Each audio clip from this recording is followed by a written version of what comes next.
So far in 2016, the Phillies have been very fortunate when it comes to the weather. A little extra work for the grounds crew before the start of tonight's ball game here in Atlanta. The Phils begin the final 3 road games of the season against the Braves here at Turner Fields. Hi, everybody. I'm Tom McCarthy along with Matt Stairs. We'll hear from Greg Murphy in just a little bit. All right, so the last 3 road games of the 2016 season, Phillies are 10 games under 500 on the road so far this year.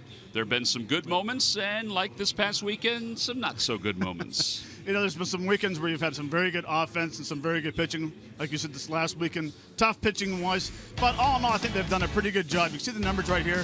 249 average to the road the year, 82 home runs. But really, the number that jumps out is the bullpen ERA on the road this year, 5.50. Not going to get it done starting the rotation 5.13. 8 wins more this year on the road than last year. All right, so now the Braves and the Phils season series. It looked like the Phillies had it well within their reach up until the last series where the Braves swept out the Phils. Well, yeah, 228 average versus the Atlanta Braves this year. But again, going down to the bullpen ERA at 3.92 compared to 2.44. The Atlanta Braves has a strong back-end bullpen. That's the reason why it's 8-8 right now. And the Braves bullpen has gotten better since the All-Star break. In fact, they've gotten better since the All-Star break. And Freddie Freeman, well, he was early on the only offensive threat they had. Now they have some more, but he has been unbelievable for Atlanta. Well, he's been very good. And this is a guy you cannot throw the same pitch twice. He is very good. He hits the ball everywhere with power. He even gets the cheap knocks. Edmar Gomez, little flare down the left field line. But he gave himself an opportunity because he makes contact every time up at the plate. Has a very good swing, and when you make a mistake, he will destroy straightaway center. He has very good power numbers to the right field, center field, but very good swing to left field. Now look at the numbers that he has had in this month of September. Unbelievable. 405 batting average, 17 runs scored, 21 RBIs. But he's on the middle of a 44-game on-base percentage streak, which is unbelievable, plus a 28-game hitting streak. All right, so the Phils need to quiet him. They need to quiet Ender Inciarte. Eventually, Matt Kemp, who's not in the lineup tonight. Again, this is a much better Braves team than what we saw early on in 2016. So tonight, it will be Jared Eickhoff. He'll be opposed by Julio Teheran. When we return, we will go to the CSN studios before the first pitch of tonight's ballgame. Phillies baseball is brought to you by Xfinity. Xfinity X1 will change the way you experience TV. By Toyota. Tested, trusted. Toyota. Toyota, let's go places. By Citizens Bank. The next time you have a question about money, don't keep it to yourself. Ask a citizen. By Coca-Cola, the official soft drink of the Phils. And by Independence Blue Cross. Live fearless. Learn more at IBX.com.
on the outside corner. Strike 3 call.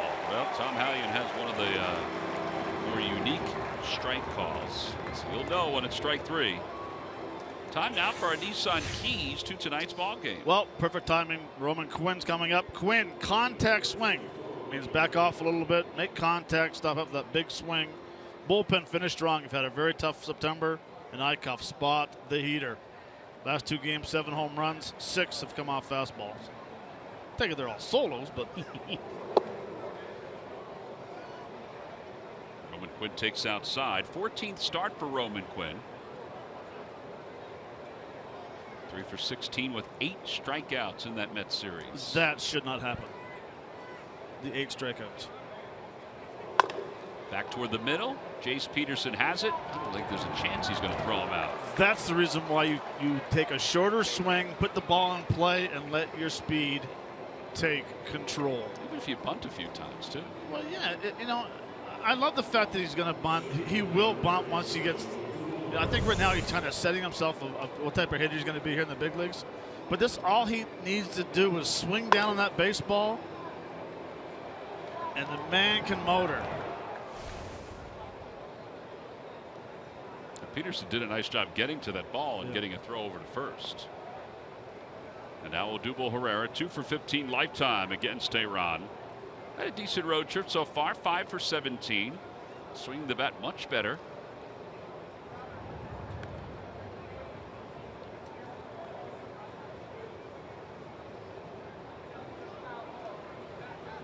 Tehran 1-1 this year against the Phils with a 2.45 earned run average. Boy, he's got a nice ERA.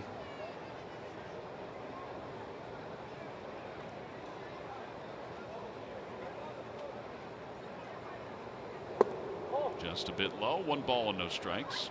The Lucky McDonald's Phillies home run jackpot contestant is Ruth Hahn. Phillies hit a home run in today's ball game. Ruth will win $200. McDonald's mix and match any 2 for just $2.50 on McDonald's McPick 2 menu. I mentioned earlier about Tehran about the hitter's hitting $1.79 versus his slider. He has good numbers across the board. Changeup 203, fastball's 244, which is tremendous, and his curveball is 226. Well, he was certainly coveted around the All-Star break, but the Braves decided that they wanted to hold on to him because, of course, they are moving into a new stadium next year. And let's face it, he's only 25 years old. Yeah.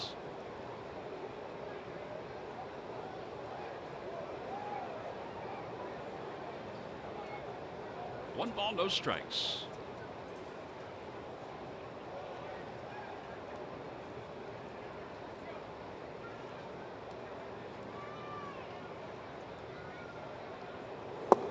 I guess Odubel was taken the whole way there. Well, Odubel anticipated a slide step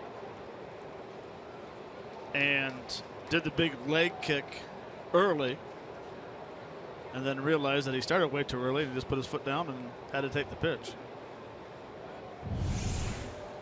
You see he's holding him. No. Whoa. Okay, let's go back. I didn't even notice that. He's trying to outsmart the pitcher. Well, sometimes the guys that are quick to home plate, that's where, if you have a leg kick, that's where you get in trouble, because you have to start all of a sudden pick the leg up quick and put it down real fast. The next thing you know, you're jumping a little bit too much.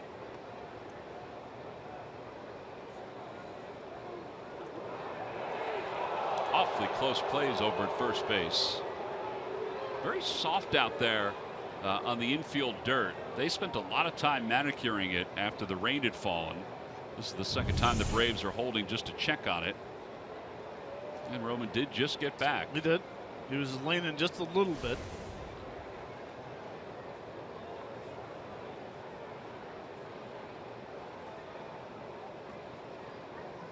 I love the fact that Roman Quinn gets his lead early. Little floater out over shortstop. A base hit for Odubel Herrera. Inciarte got to it quickly. So back-to-back hits for the Phils. That puts runners on first and second. And Maikel Franco will be the hitter.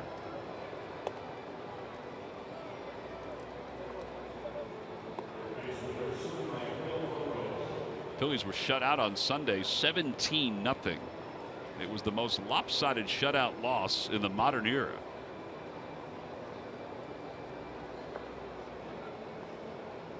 there have been 25 unanswered runs against the Phils in the last 2 games. So it'd be nice to get a couple runs here. And that's going back to where they scored 10 runs in the first 4 innings. Right. And won that ball game. Up 10-0 in a Saturday's ball game. Pickoff play is on. Roman Quinn is scampering every which way. Jace Peterson thinks they may have him, so he just points to the dugout, which is a common occurrence. On every play. Yep. Quick move. Tehran's got some quick feet, quick move. Safe. I'm telling you, Matt, that infield dirt looks really soft.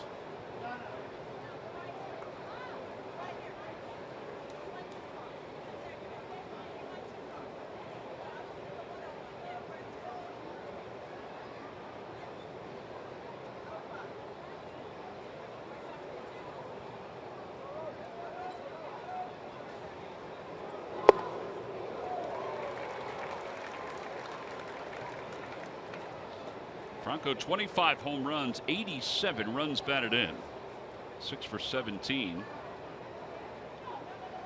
in the road trip so far. With some pretty good swings. He was locked in.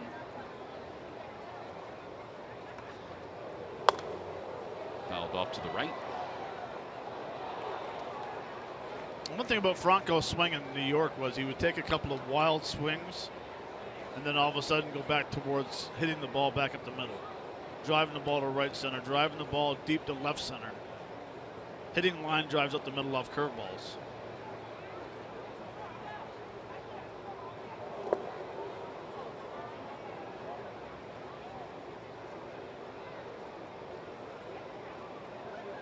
Like even that take right there, he was very soft on his front foot, which tells me that he's thinking right center. When he lands hard with his front foot and towards shortstop, he's looking to pull.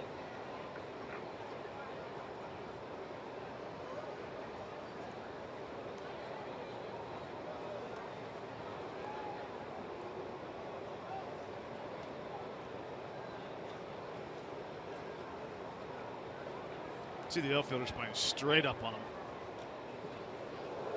Breaking ball, and he holds off 2-2. Before the road trip, he swings at that pitch. Yeah, these last week or so, he can take some positive things into the off season, where he will play some winter ball just to try to improve some of his technique on some of those pitches, those breaking pitches. Let's not say he's not going to swing at it, Right. but I have no problems having players play all winter ball the whole time. What's wrong with getting another 250, 300 at bats in the wintertime? You come into spring training. I don't want to hear the excuse, oh, they're tired. They're 23, 24. I played 7 straight years of winter ball and went straight from Mexican League to spring training. I thought it helped me a lot.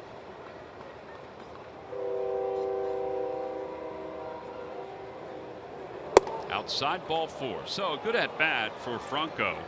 Not only because it results in a walk, but he took some tough pitches. And the bases are now loaded for Ryan Howard.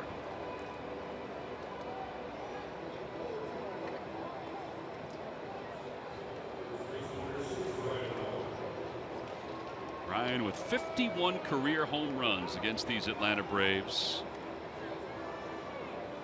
He has 22 here at Turner Field. And you're going to see him quite a lot in the final 6 games, particularly this weekend when we go home to Philadelphia.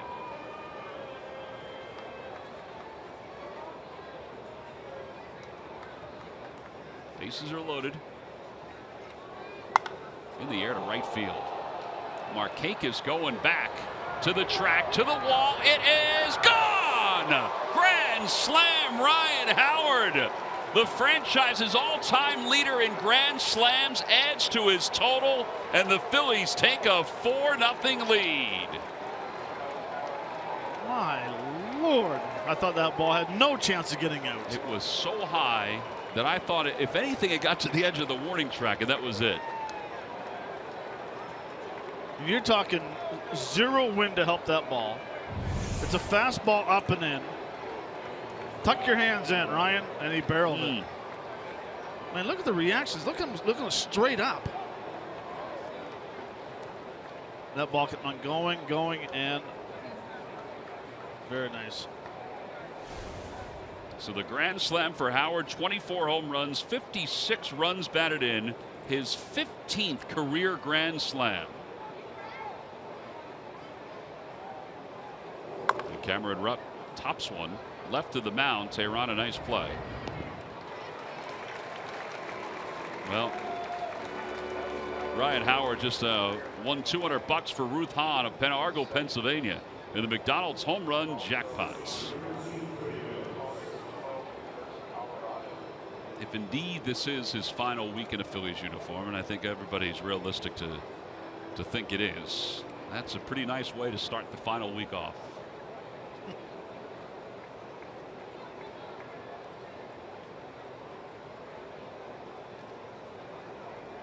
That's awesome.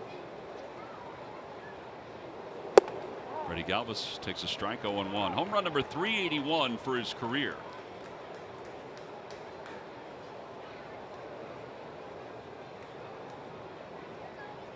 So he's exceeded his home run total now.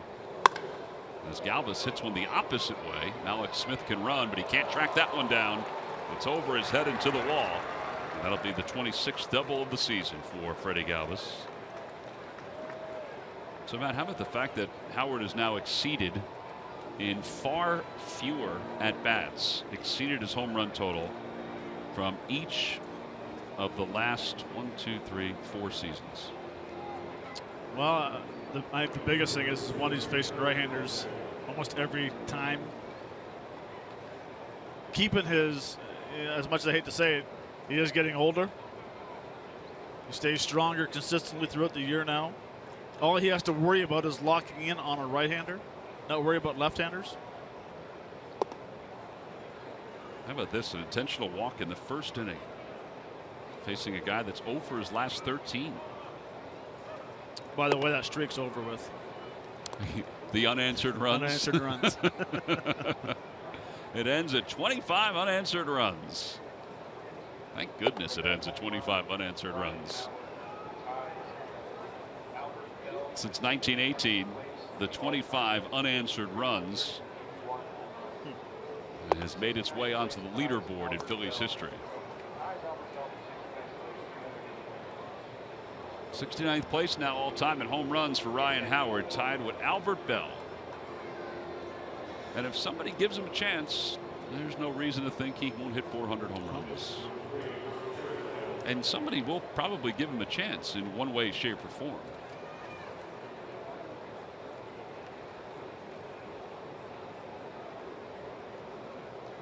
Eickhoff hitting a $140. Swing and a miss, 0-1.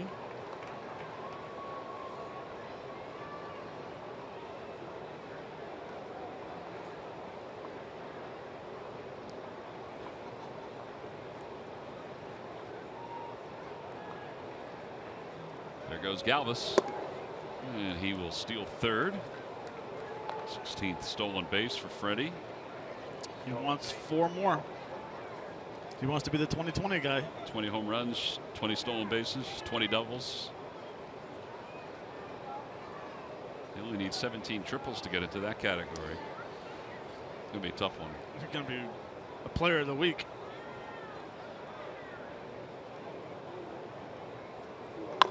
Eickhoff chops it over to shortstop, and Swanson throws him out.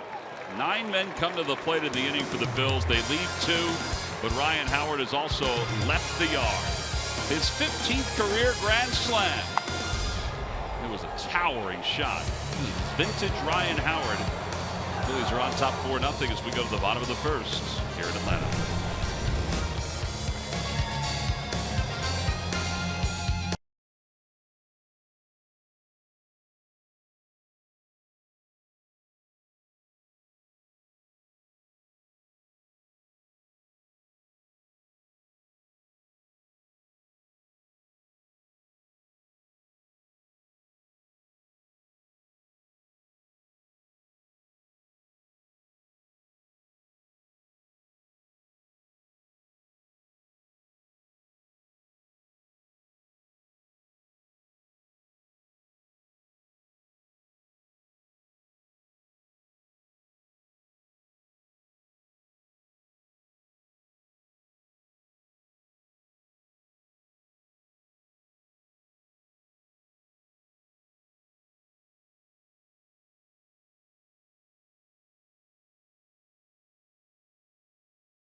Turner Field. So Jared Eichhoff has a 4-run lead to work with. Let's take a look at the Braves lineup. It's brought to you by Xfinity.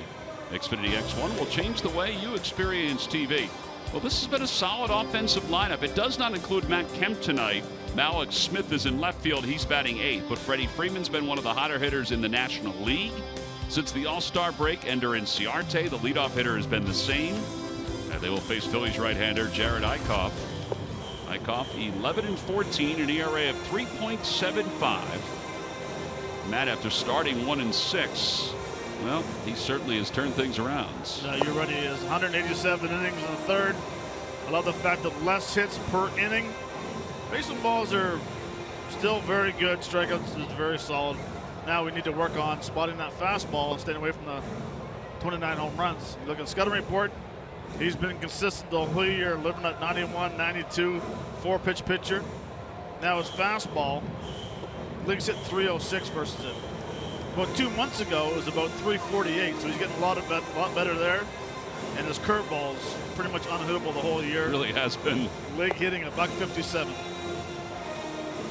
And I mentioned the last 2 games, 7 home runs, 6 came off fastballs, and 1 came off the little slider.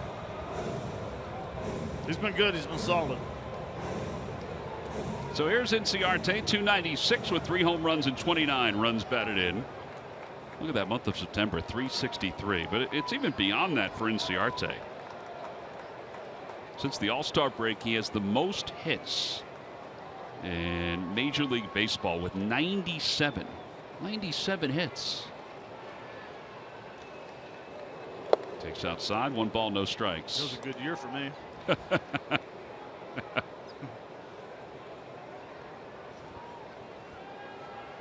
227 before the All-Star break.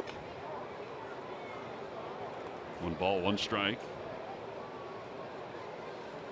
He was 9 for 26 on the most recent road trip for the Braves. 5 for 13 in the Marlins series.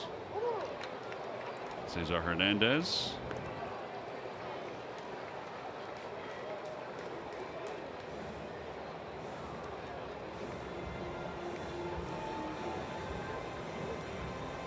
Eichhoff, since starting 1-6, is 10-8. The Phillies are 13-10 in those games since he started 1-6. His ERA 3.52. Now, to kind of put it in perspective, that is still tied for 19th in wins during that period of time. But he's probably one of the younger pitchers that's on that top 20 list. Rick Porcello has the most wins during that time with 16. Jay Happ has the second most with 15. As Adonis Garcia takes low. Yeah, but those guys also are getting about 6 runs per outing. That's right.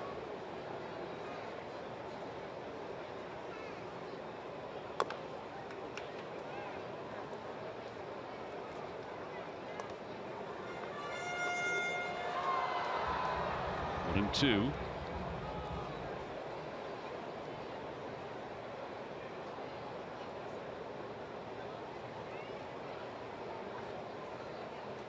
There's that curveball Matt was talking about. Strikeout number 1 for Eichhoff. Then here comes Freddie Freeman. One thing I love about this curveball is it's not that it's a big 12-6, but it's the velocity. If you're out in front just a hair, you're going to swing over top of it. If you try to think about letting it back up a little bit, it's going to drop off the table and you're going to overswing as well. Freddie 305 with 32 home runs this year.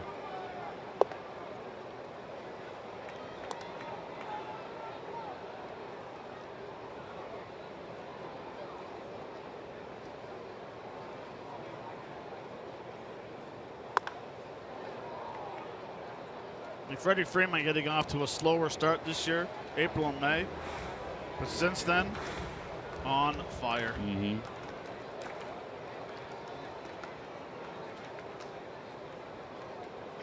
Consistent though, 16 home runs before and after the break. 2 balls and 1 strike.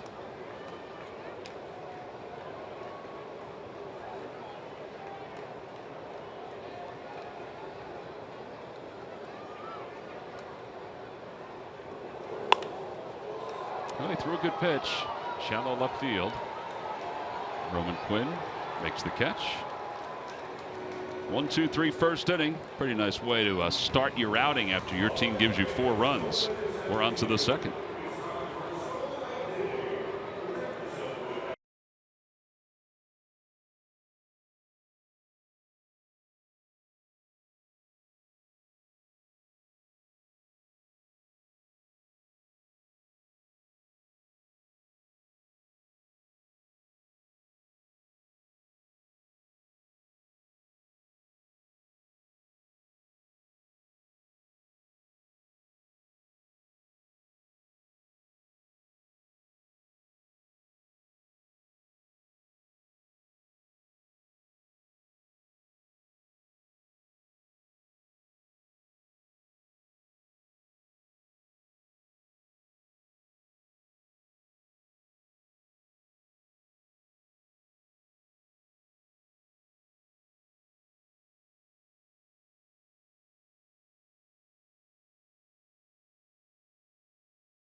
Intelligent toner cartridges print up to 1/3 more pages. Get yours from who?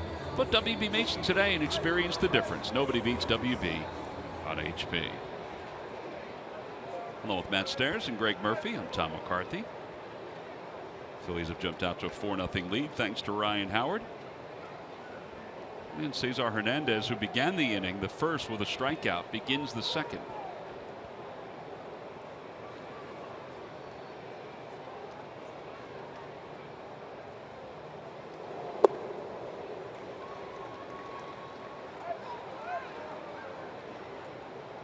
Now used to seeing Cesar swing at the first pitch back-to-back at bats.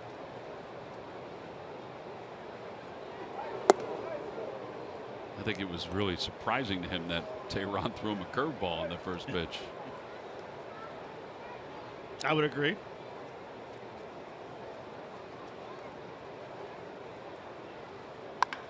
Over to first, backhanded by Freeman.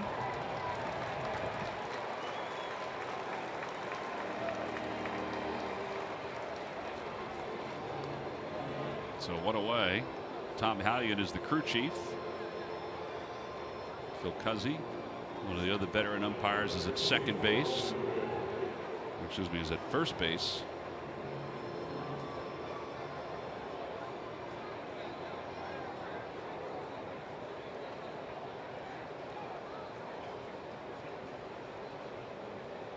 Gabe Morales is over third. Here's Roman Quinn, and he fouls it off. Roman Quinn, unfortunately for him, fortunately for everybody else, unfortunately for Roman, he had a day off yesterday after the strikeouts this past weekend. Or maybe he needed it. I don't know. That one's out toward left. It'll drop in front of Malik Smith. And Roman speeds towards second, and he's going to get there easy. So it'll be a double. That's his 4th in the big leagues. Making up for a little lost time after this past weekend. Yeah, it's funny. His last game, he was, I knew where you were going. He was 0 for his last 6 with 6 strikeouts. 1 for his last 7, but guess what? Now he's a 300 hitter over his last 10 at bats. Good effort by Smith. He actually overdove it and hit him in the belly. Or he doesn't have a belly. Hit him in the abs. No hesitation. Coming out thinking 2. I don't know what they did to this infield. If they wet it down again after they pulled the tarp or what. But it is chewed up. Odubel takes outside. 1 ball, no strikes. There was a lot of rain that fell, though, in a very short period of time. But none on the infield. No, the They tarp got it was covered. on. Yeah. It still looks very wet, though.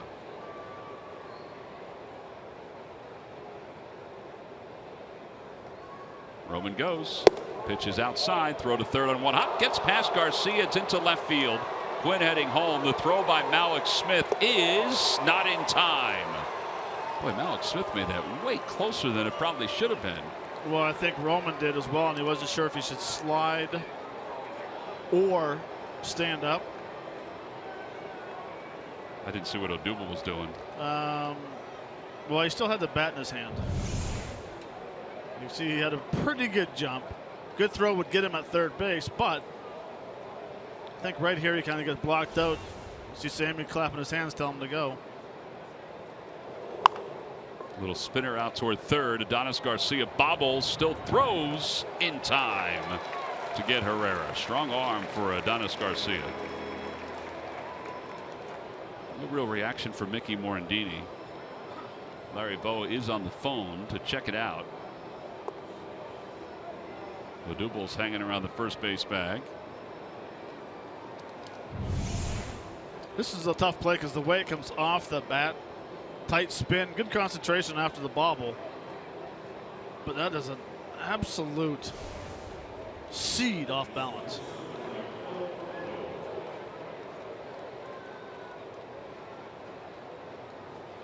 So now Maikel Franco, who walked his first time.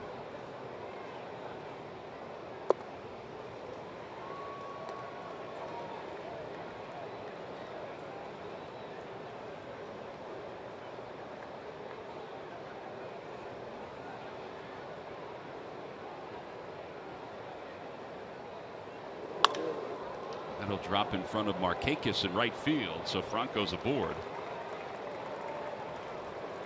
Well, there have been games where the Phillies have had success against Tehran, but this is an awfully strong start with 6 hits and 5 runs. Keep it going.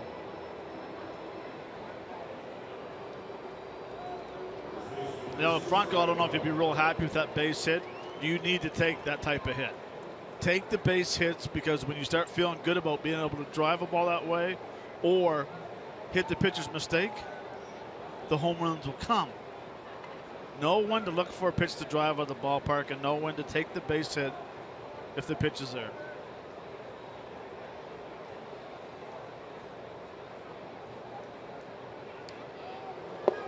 Change up.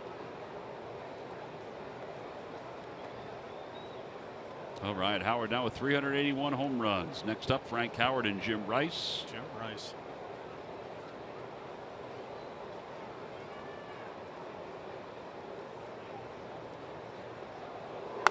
That one is rocketed to right field.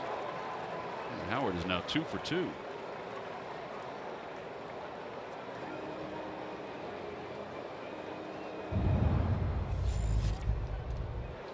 He didn't miss this fastball. This fastball up and in. The little bounce, using those legs, driving that ball to right field. And the carry and the height of that ball was very impressive. Tommy Joseph. Think he's happy for him? You know, it's funny that they split time, and if Ryan wasn't here, obviously Tommy would be playing every single day. But they do get along. You're right. Cameron Rupp topped one to the left of the mound his first time up. He's 0 for 1.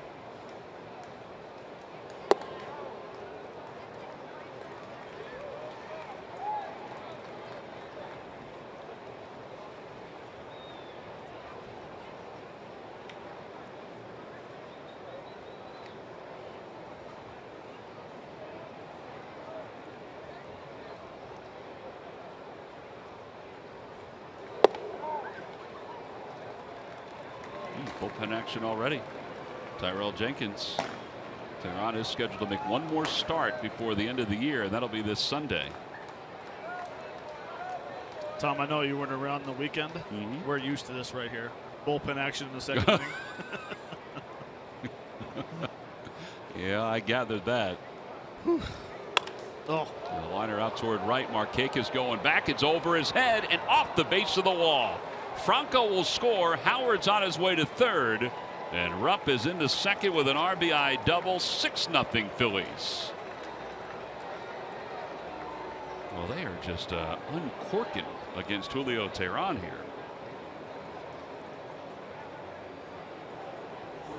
a lot of ballparks, this ball would be a home run. Cameron got on top of this high fastball. Let her high, just drives that ball to right field, just misses hitting a home run halfway up the wall. Notice Franco took a peek about watching Cameron going to second base and kicked it in another half gear. Well, now Freddie Galvis. Galvis, who's hit in 8 consecutive games after his double.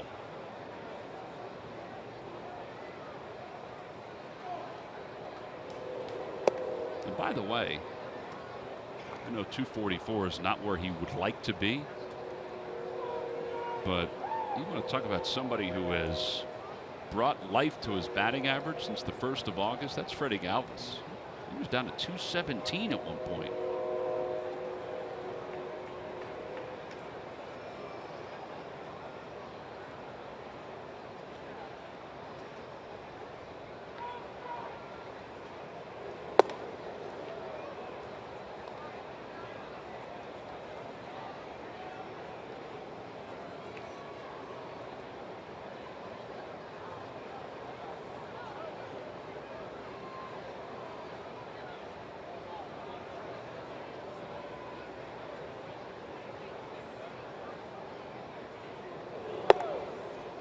I'm going to give you another reason why his average is climbing. What was the one goal that Freddie Galvis wanted to finish the season with? 20 home runs. And he got it, right? Right. Since then, back hitting line drives, he's hitting 293 since the 20th home run.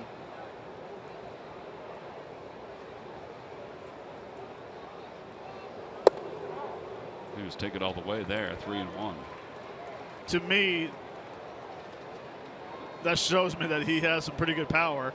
Hitting 20 home runs is good power, but he also has that nice swing if he wants to be. Remember, we came out of sprint training, he said he wanted that nice level swing, hitting line drives and ground balls. Using a totally different bat than he's using now. Right. It just shows that he has it in his swing. Down the left field line, and it slices foul. Look at the mud on that baseball.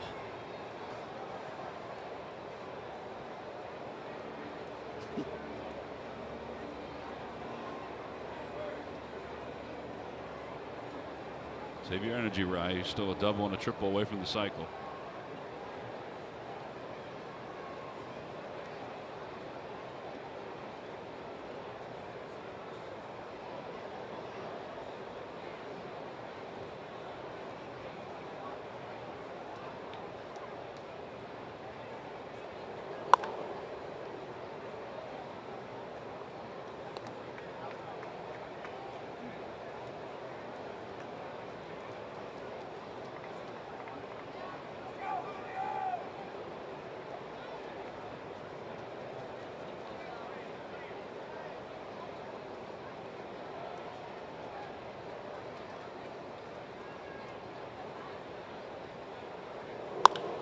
Fly ball right center field. Markakis into the alleyway, makes the catch.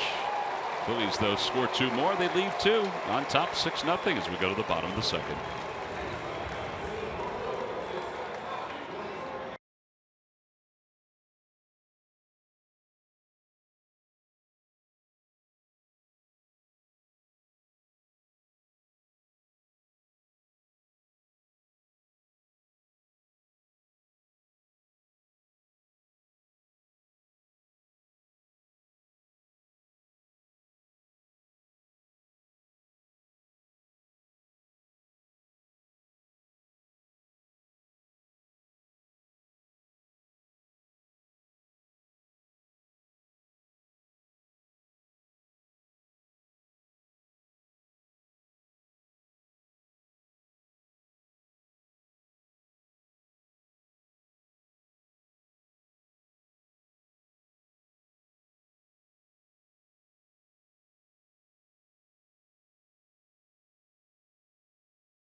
As we move to the bottom of the second inning, Jared Eichhoff is getting a very nice piece of run support so far.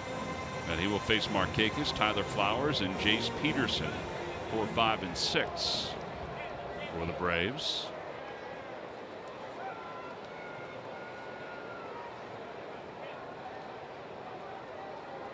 Markakis had a nice year. 271, 12 homers, 87 runs batted in. He's healthy again. It looks like he is.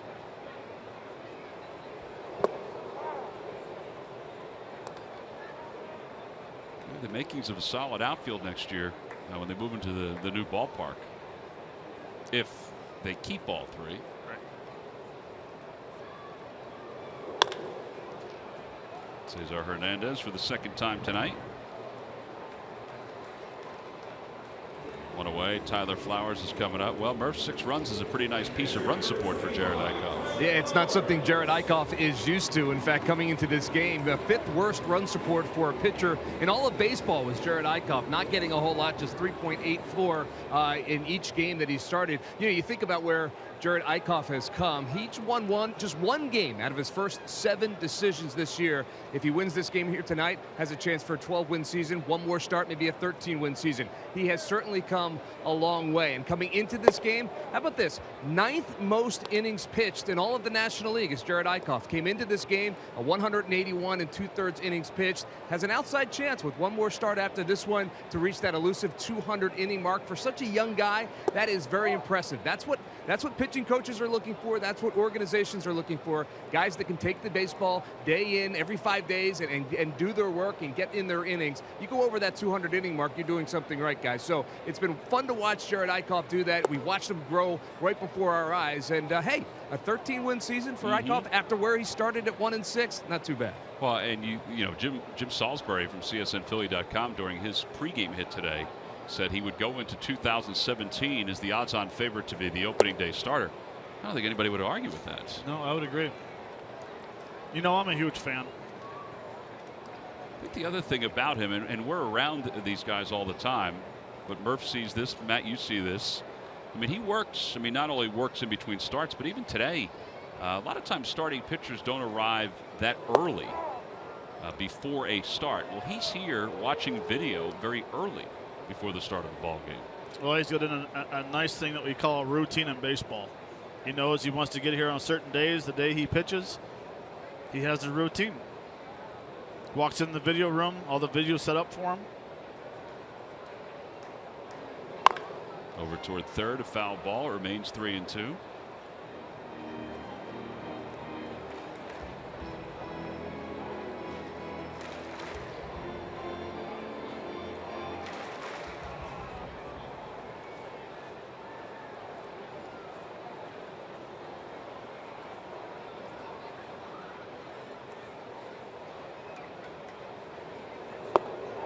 Strike 3 called. A little bit of a delayed call by Tom Hallion, but it was over the plate.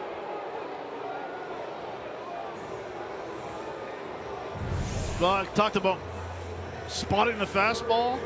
That's spotting the fastball at the bottom of the knees. A lot of times 3-2, oh, you'll go, here you go to hit it. That's a quality pitch right there.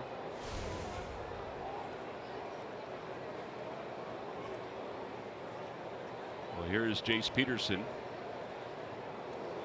And he takes inside. 1 ball, no strikes. Peterson 1 for 16 on the road trip.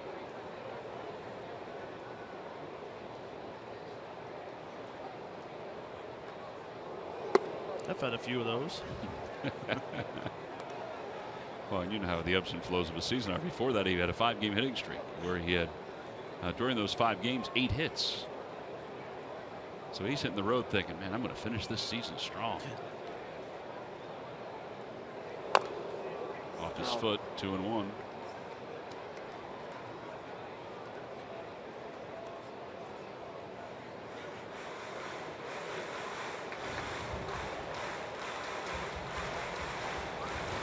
That wasn't the best 2-0 swing you're going to take. Fouled off your shin or your foot.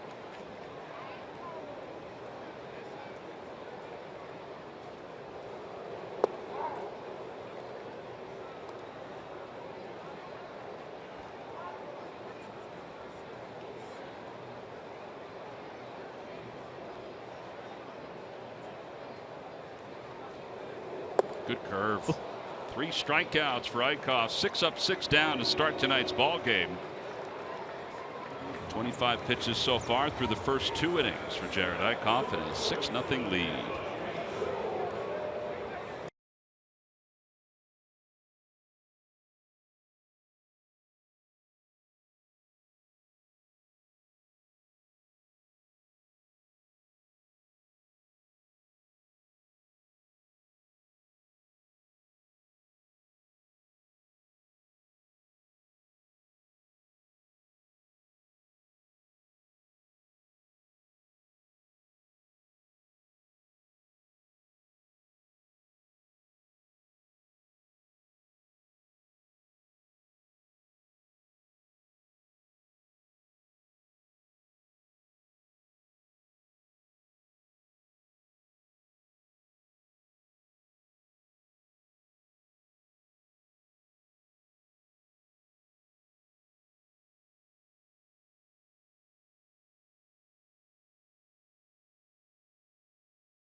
The information, and please submit your answer on the subject line.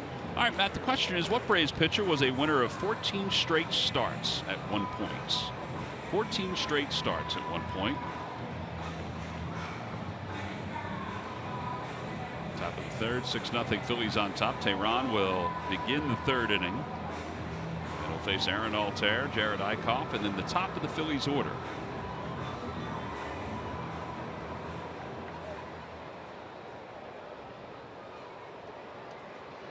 I could ask you a question for him, but I think I'd give it away. I was thinking about that. I think I would give it away. My question would be, is he a lefty or righty? Well, he's a righty. All right, well, that gives it away. It does it really? Oh, yeah. Breaking ball. It's 0-1. I mean, they have had other righties besides the guy you wrote down.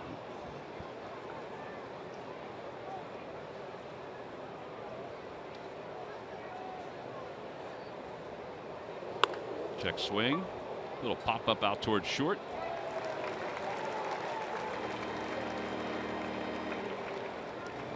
On the Toyota Major League scoreboard, the Mets lead the Marlins 4-1. Jay Bruce has hit his 2nd home run in his last 3 games. 2-run shot. It's 4-1 New York.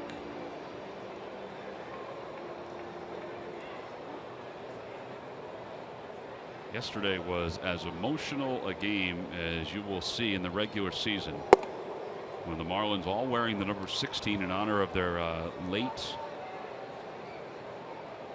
starting pitcher Jose Fernandez, were able to beat the Mets. I think the other thing that stood out about that game, not only the fact that Dee Gordon began the game with a home run, is just the way the Mets even paid tribute to Jose Fernandez and his teammates. I mean, look what the Braves have done with the Fernandez number 16. We've seen that around baseball. We saw it on Sunday up at Citi Field with the Mets, where they had the Fernandez jersey with number 16 on it. But Travis d'Arnaud was saying that when Dee Gordon hit the home run, said I couldn't help but have tears in my eyes. Dee Gordon hadn't hit a home run in 385 days. And a liner out towards center field, right at Inciarte. 2 outs. Julio Tehran is paying tribute to Jose Fernandez with Jose's initials and his number on the side of his hat.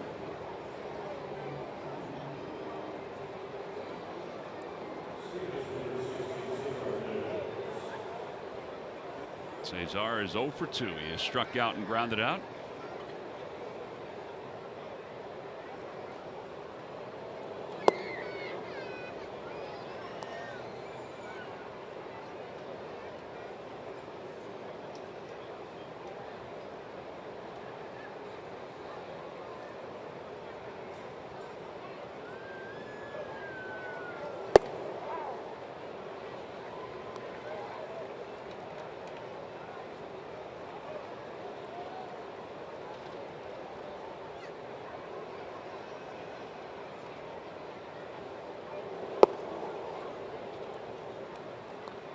I thought yesterday, I mean, it was tremendous.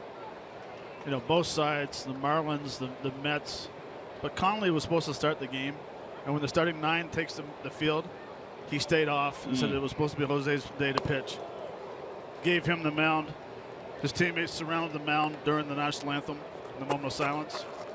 How about after the game when they everybody put their hat on the mound? I mean, some of the stuff was very moving. And I thought both teams, both telecasts, both radio broadcasts, they really did a very nice job paying tribute. In the dirt, 3-2. It looked like it may have gotten a piece of Cesar. So he'll go to first.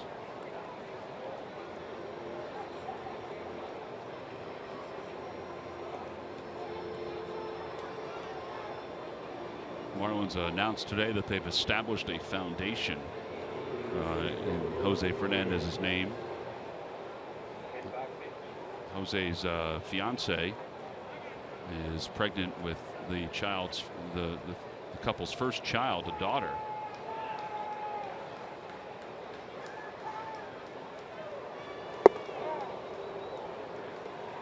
Oh, 1 to Roman Quinn. Quinn is 2 for 2 with 2 runs scored tonight.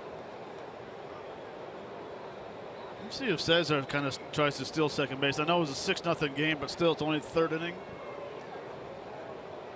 Tyron's got the big leg kick working.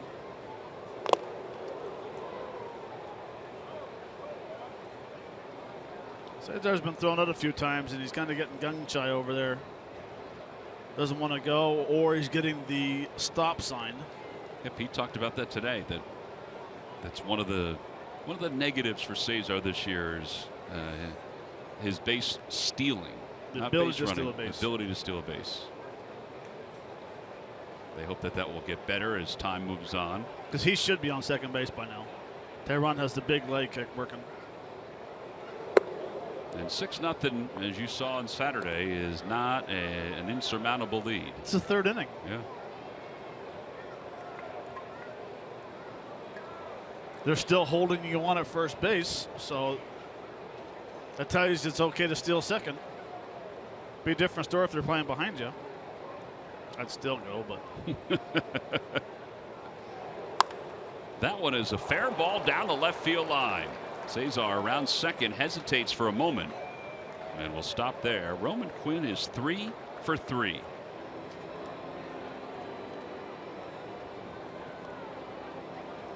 And here comes Odubel Herrera. I'm going to circle number 1, check it off, Yeah, because nice job Roman with Quinn the, has contact swing today. Nice job with the keys to the game, man. This is a contact swing. You got fooled, but it wasn't out of control. And I love the fact that he just hit the ball down the left field line. He's hit the ball to right field. He's hit the ball to left center so far. Well, Tyrell Jenkins warmed up in the last inning. Now it's Joe De La Cruz.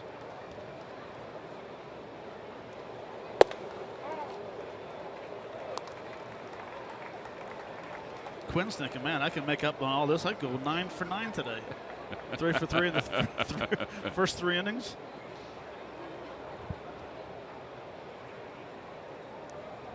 Crazy game, this game of baseball. Got to stay with it.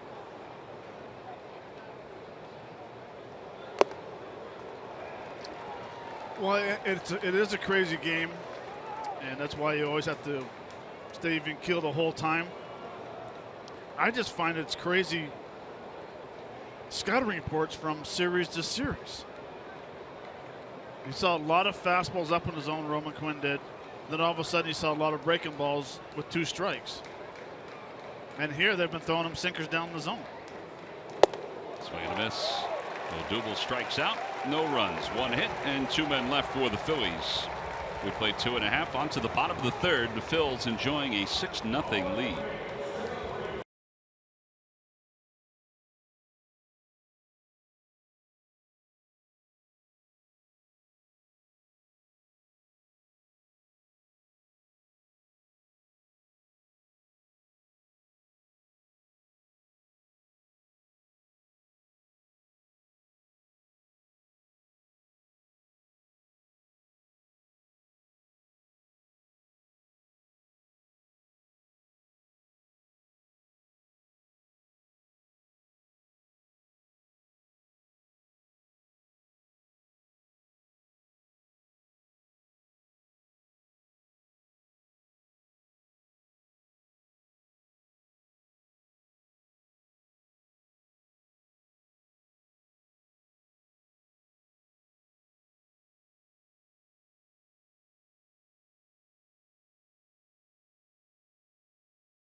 Mix and match any two for just $2.50 on McDonald's McPick 2 menu.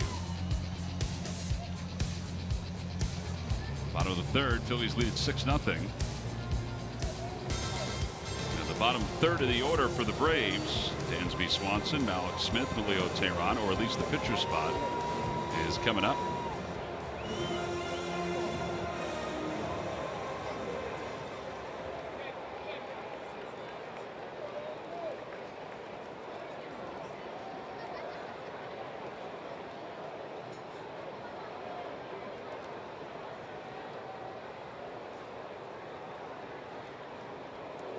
Fastball, and it's a strike.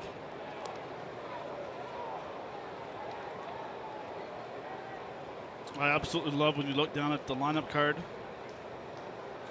Swanson's first at bat. We've already had 3 guys really that have had 3 at bats.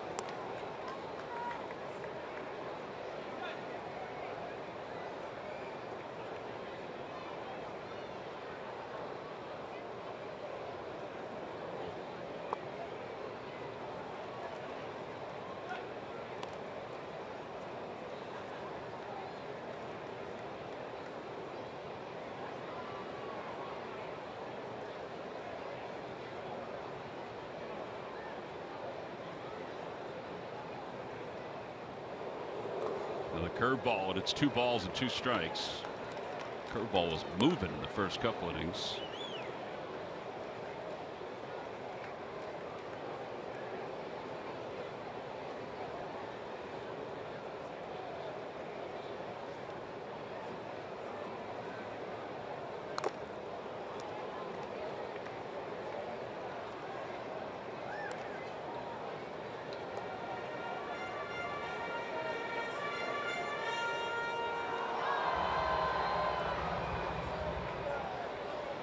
Jared Eickhoff using the Nakona glove. Remember about 7 years or so ago at Citizens Bank Park, Matt, you were still playing. Anytime a fan made a spectacular play at the ballpark, they received a Nakona glove. Really? Yeah. Well, they would have given out a lot of gloves this year. Oh, yeah. Well, some people wouldn't even need the glove. They would take it, though. Some of the bare hand plays they made? They'd take it, though. Oh, yeah. Swing and a miss. He got him with another curveball. 4 strikeouts for Jared Eickhoff.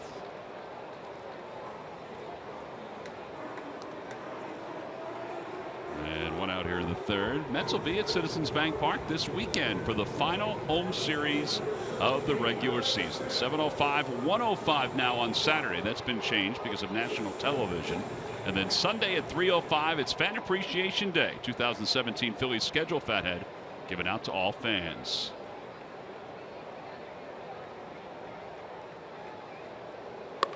Malik Smith can run, and he bunts toward first, picked up by Eickhoff, who really stayed calm. And there are 2 outs. It's not a bad idea by Malik Smith because he can fly.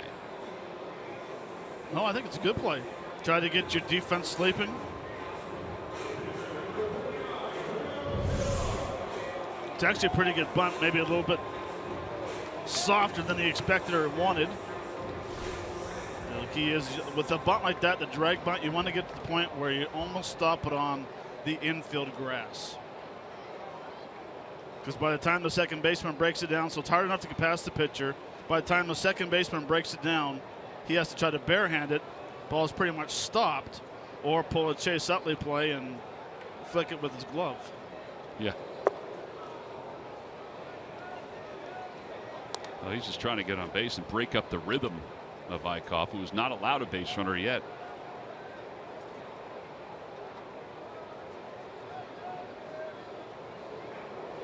Fastball, and it's 1-1.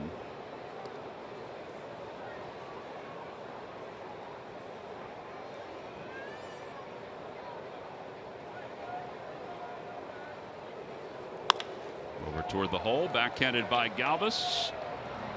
Low throw dug out by Ryan Howard. Ryan Howard's having himself a night tonight. 9 up, 9 down. Off the ground out to shortstop. 4 strikeouts through 3 innings. Ryan Howard will get a chance to bat second when we return with the 4th.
was perfect for this reason and a couple other reasons, but Shane Victorino throwing a strike to home plate. And this preserved a lead. Chris Coste did a great job making the play and making the tag. That classic Phillies moment was brought to you by Timeless. An unlikely team embarks on an unpredictable adventure through time to stop a mysterious criminal from changing our past. Don't miss Timeless, premiering Monday, October 3rd at 10, 9 Central, after The Voice, Matt, only on NBC. Brad talked about that game when he discussed that perfect season. And there were a couple of times that perfect stretch was put on the line. He said, but that was probably the one time that he thought it might end. I mean, you saw Yunel Escobar clapping after he had the base hit. He thought, oh yeah, he celebrated. We could tie this game up. Be interested to see if they had instant replay, what the call would have been to where that tag was. Was it a little high? Man was out, man. He was out. Here's Mike Franco as we begin the fourth. Perfect on the save, perfect on the year end result. Franco, Howard, and Cameron Rupp to lead off against Tehran. Lightning flashing up above, and the first pitch is up high. 1-0. We got some precipitation in the area, Matt.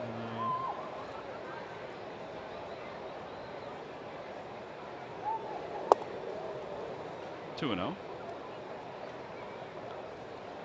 On the Toyota Major League scoreboard, Arizona leads Washington 2-0. Matt Koch has a no-hitter through 5 innings.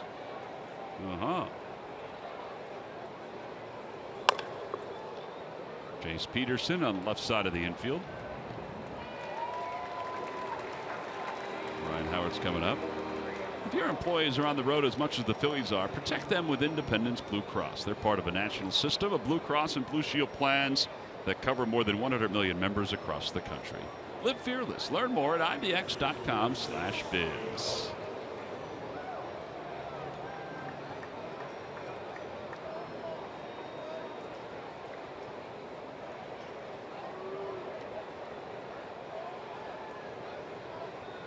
Howard is homered. He's also singled.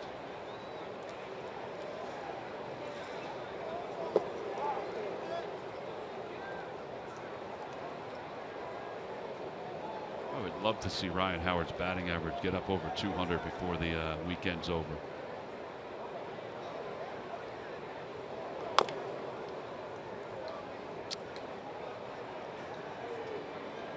Yes. I would like to see him get another 6 home runs. Wouldn't be bad either. And if he got 6 more home runs, his average would be over 200. Since the All-Star break, 41 games, 272 with 12 homers and 29 runs batted in.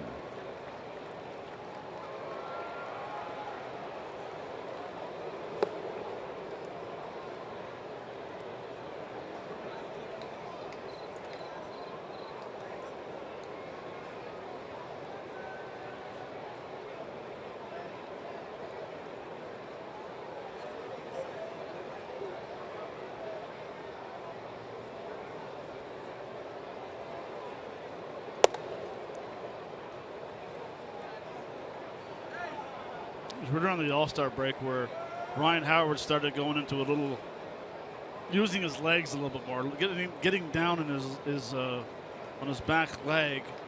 All of a sudden he'll do the little bounce.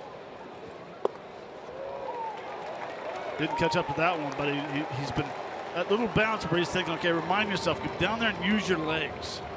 And that's where I think the last few years where Ryan got into such a bad habit because of injuries that he didn't use his lower half. He didn't know how to use his lower half anymore.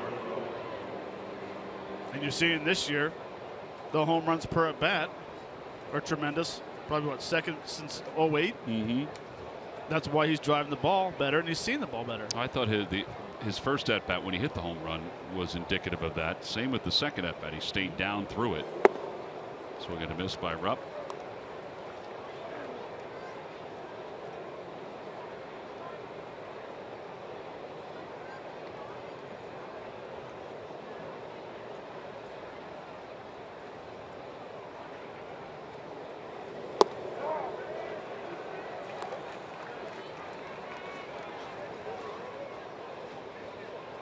Yeah.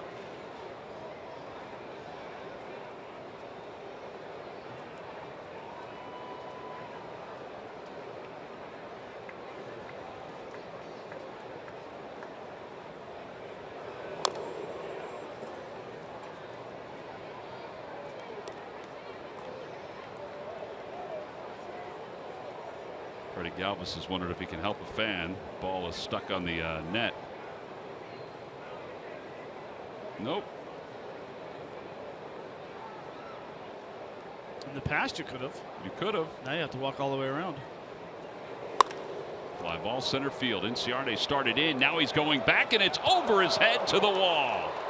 And Cameron Rupp is going to get his second double of the night.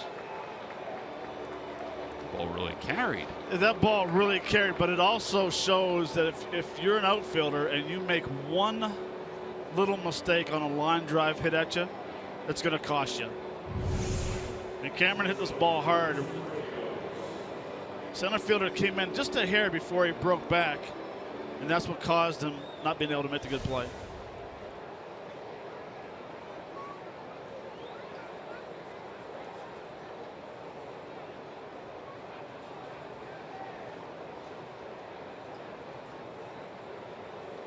Curveball. You want that one back? Well, that's a looping curveball right into that hit zone for left-handers. That's the one you're either going to hit the third deck foul or you're going to wrap around the fair pole. Not the foul pole. Well, I don't understand why they call it a foul pole. If you hit it, it's fair. It is very true. I do think it's okay if you say fair pole.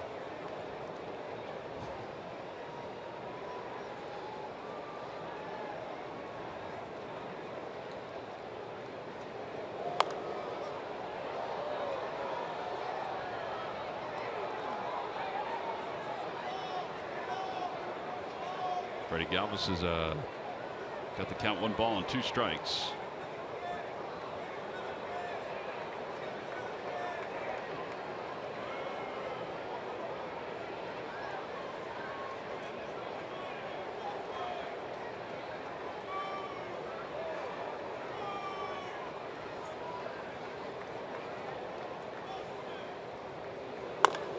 Now towards shortstop. Swanson charges. Galvis goes down. So do the Phils. No runs, 1 hit, 1 man left in scoring position. No baseballs off the foul or fair pole in this inning.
Toyota.com to find your RAV4 today. Toyota, let's go places. Let's go Phils. Last of the 4th inning. Julio Teheran is through 4. He's allowed 10 hits and 6 runs through 4.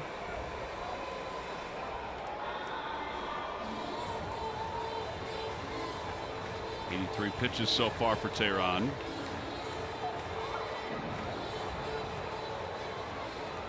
So Eichhoff goes back to work against the top of the Braves order. Ender Inciarte, who grounded out his first time up.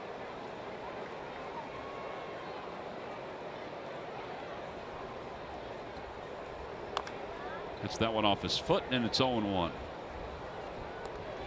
Rain is falling ever so slightly here at Turner Field. There is lightning flashing all over the place. And let's just hope that stays north of the stadium. Yeah, we want it north. Over to first. Ryan Howard cuts it off. And one out. I guess he hit the bag as he grabbed the baseball. It looked like he tripped on it. I didn't know if he had the ball yet when he tripped on it.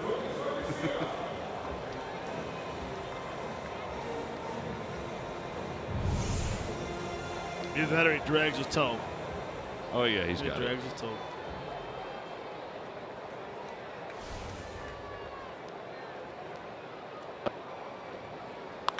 Garcia off the end of the bat. Towering fly ball to left.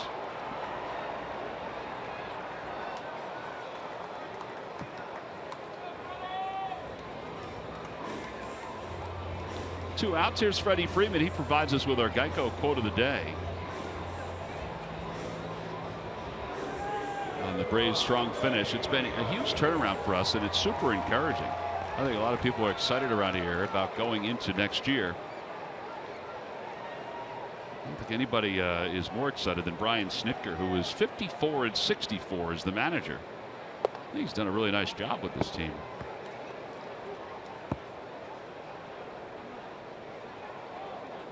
Well, it's nice when you have a 1 through 5 that's a set lineup.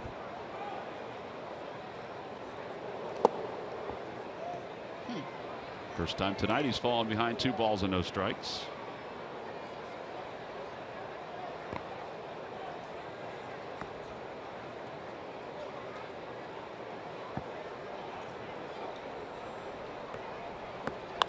And a high fly ball to right field, and this will end the no-hitter and the shutouts. That is a 29-game hitting streak for Freddie Freeman. It ties Jackie Bradley Jr. for the longest hit streak of the season. That ball looked like a golf ball coming off his bat. 33 home runs now for Freeman. It's 6-1. Phillies on top. Well, just messing with the first 2 pitches. Little slider looks like supposed to be a backdoor slider.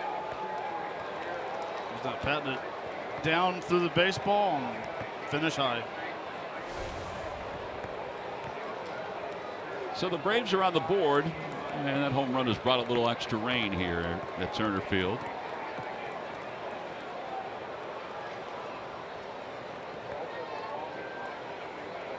He's also been on base now 45 consecutive games. Markakis takes a strike, 0-1.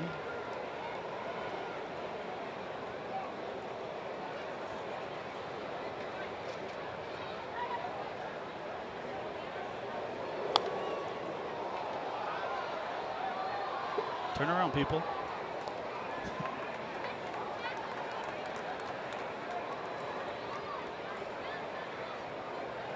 I thought maybe people came to watch Freddie Freeman hit a home run. They were leaving.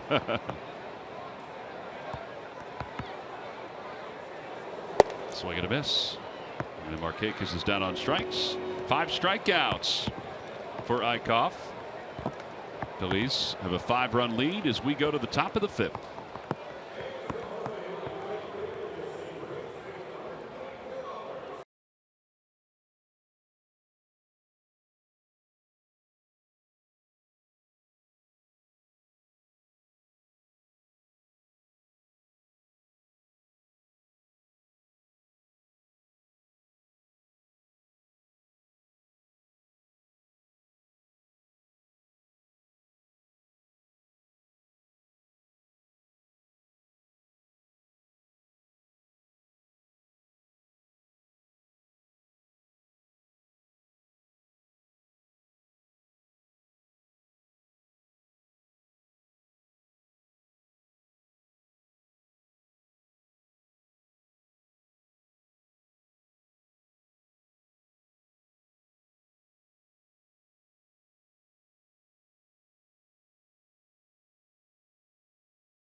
Available as we speak. Full and partial plans are available with guaranteed seat locations, special benefits. Deposits are now being accepted. Call 215-463-5000 for more information.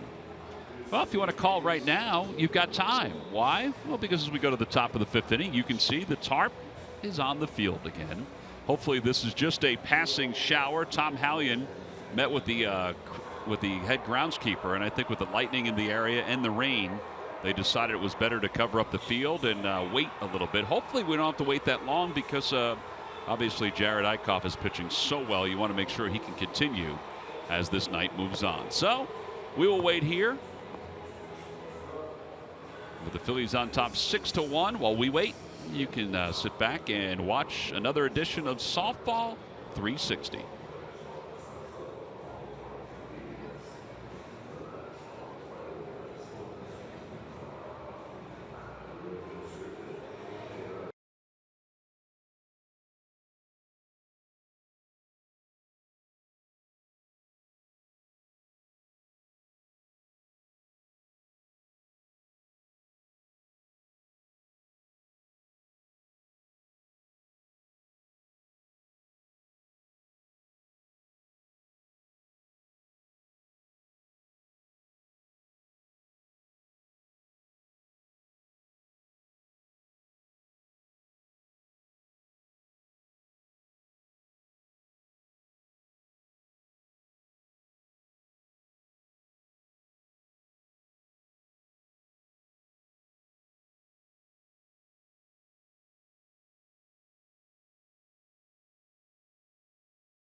Warming up out of the mound for the Atlanta Braves as both starting pitchers' evenings will be complete.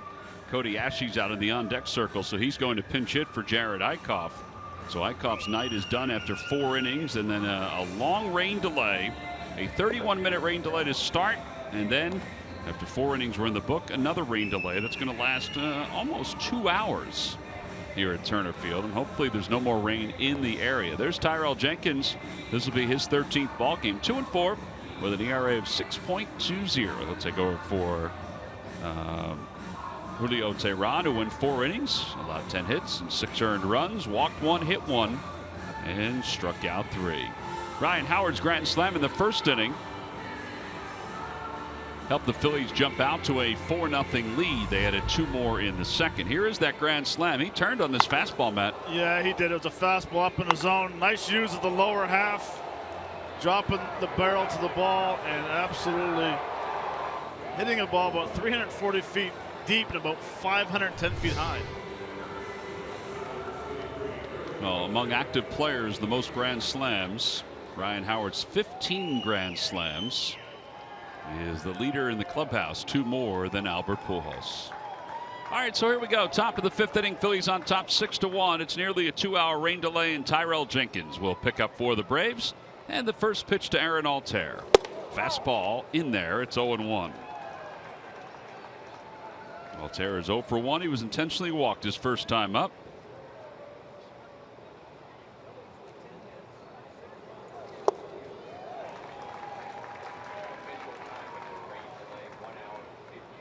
One hour 53 minutes. 1:53, a 31-minute rain delay to start.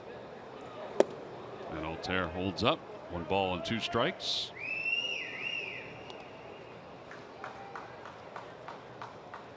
Tyrell Jenkins, a former #1 pick from the Cardinals organization.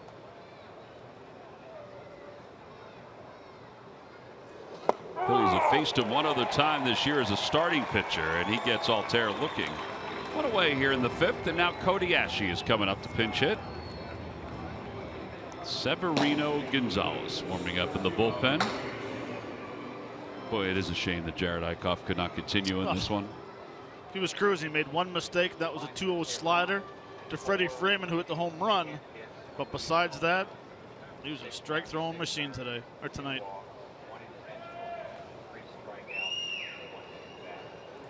Cody Ashe takes a strike, 0-1. Ashe 4 home runs, 18 RBIs, hitting .222.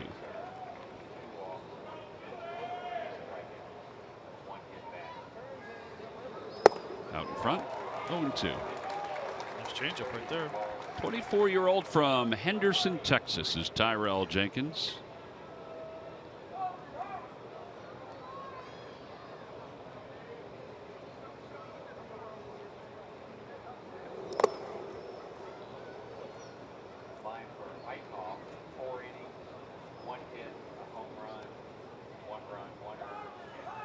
Well, it's going to be awfully hard for Jerad Eickhoff to reach the 200 inning mark after going 4 tonight. Needs a complete game. Yep. Last game of the year. That ball's ripped foul. Yeah. And it's 1-2 to Cody Ashe. Well, that young fellow's awfully happy.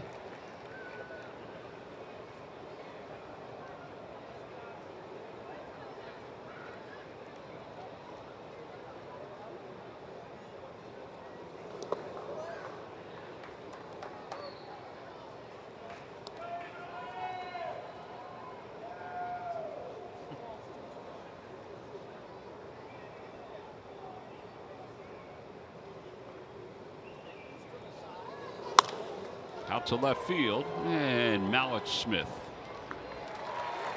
2 quick outs. And up to the top of the order for Cesar Hernandez.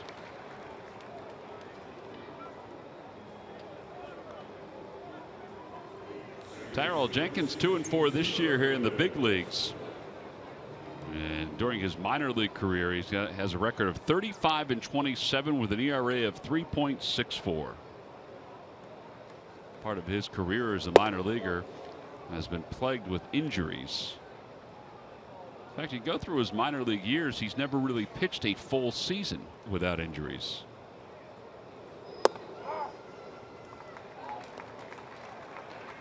I saw him earlier this year, and he's got some stuff. He has some stuff, but he just doesn't. He never repeats it. Like, he'll throw a great changeup or a nice two-seam fastball, and then won't be able to throw it again for about 5 or 6 pitches. He's got 49 innings pitched this year. He's got 32 walks. That's a lot of walks. That's a lot of extra base runners. There's Roger McDowell.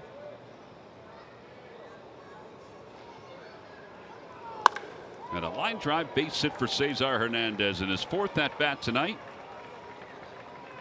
He has struck out, grounded out, hit by a pitch, and now single to left. That's 11 hits for the Phils. See, and that's the situation right there when you have 32 walks in 49 innings.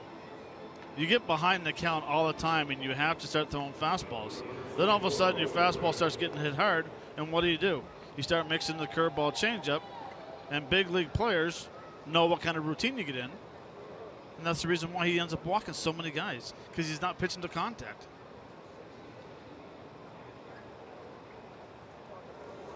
Inside.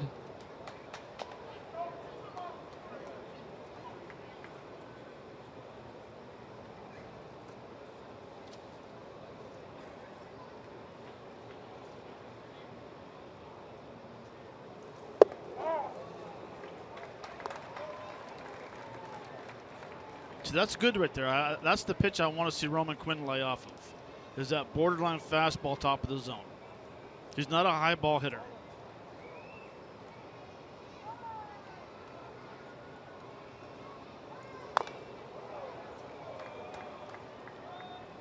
Even if he thinks he's a high ball hitter, he's not a high ball hitter. There's not very many left-handed hitters that I can remember playing that was a really good high ball hitter. Eric Chavez was a very good high ball hitter. They make their bread and butter down bottom in the zone. Swing and a miss. Inside is retired. 2 strikeouts for Jenkins here in the 5th. No runs, 1 hit, and 1 man left. Middle of the 5th, Phillies on top, 6-1.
Time now for our Citizens Bank Minor League Report. And MLBPipeline.com's top 100 prospects. The Phils have 4 in the top 100, including J.P. Crawford, who's ranked number 2 overall. Mickey Moniak is number 25, coming off his first year as a professional. And then Nick Williams and Jorge Alfaro. Citizens Bank, the next time you have a question about money, don't keep it to yourself. Ask a citizen. Severino Gonzalez will take over here in the bottom of the 5th inning, taking over for Jared Eickhoff. Severino will face Tyler Flowers, Jace Peterson, and Dansby Swanson. And a strike on the outside corner.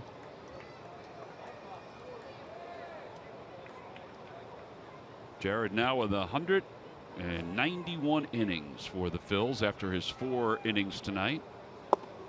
Shame of it is that he cannot win tonight's game because he only won 4.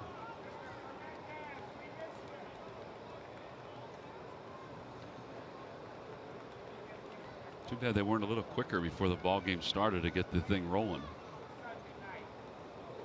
Outside, 1 ball and 2 strikes. On the Toyota Major League scoreboard, the Tigers, one day after the Indians celebrated the division crown, the Tigers beat the Indians 12-0. Justin Verlander 16 wins. He went 7 2/3, struck out 12.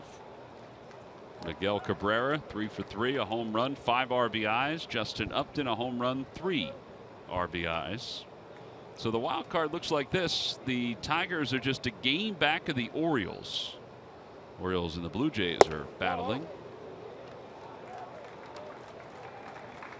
Actually, the Blue Jays have won that game 5-1. Celebration last night. Well, it was extensive, and the Indians promised that it would be even more extensive as the night grew on. Cesar Hernandez should call Ryan Howard. Often does, makes the catch. Start thinking since a 12-0 game, did the party even stop? I think it probably rolled right into BP. Terry Francona said after the game, he said, I want these guys to blow it out. They deserve it. Well, it looked like they blew it out, and then the Tigers blew them out.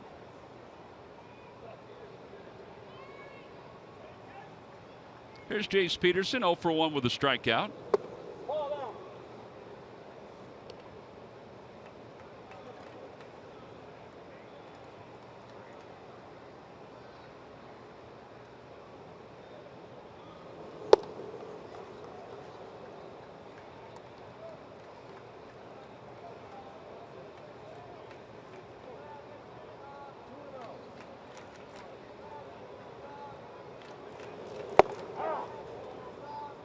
There were some big scores in MLB tonight through at the lake.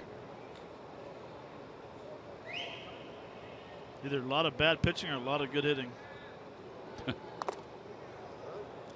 2-2 to Peterson. Yeah, the Mets beat up the Marlins 12-1. St. Louis is on top of Cincinnati 12-5. We told you the Detroit score. White Sox 13-5 on Tampa. Yeah.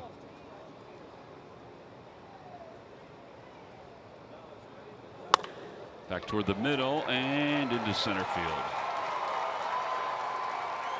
Only the second hit for the Braves. And there comes Dansby Swanson. Joel De La Cruz warming again in the bullpen. He was loose about 2.5 hours ago. Both those guys were.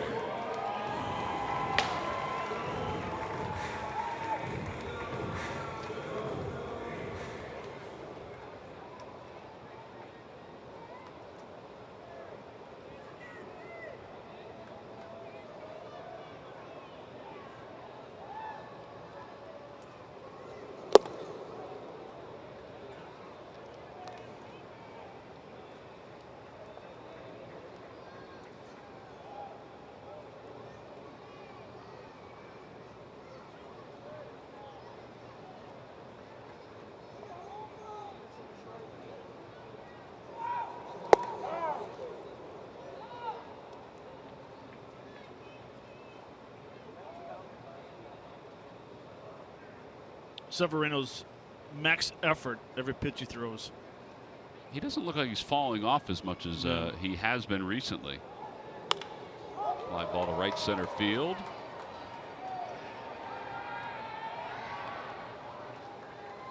And there are 2 outs. The most popular way to follow Phillies baseball is with the MLB.com at-bat app, the #1 app for live baseball. Enjoy live look-ins, highlights, game day, scores, StatCast, live radio broadcasts, and more. Get MLB.com at-bat on your favorite devices now. Got some dangle hats, Matt, in the house tonight. I'm impressed they're still hanging around.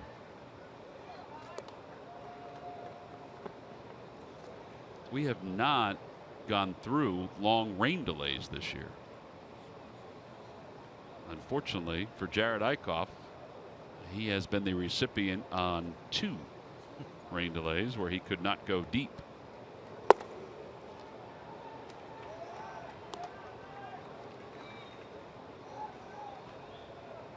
If I believe I remember, the last time was here and it didn't even rain. Yeah.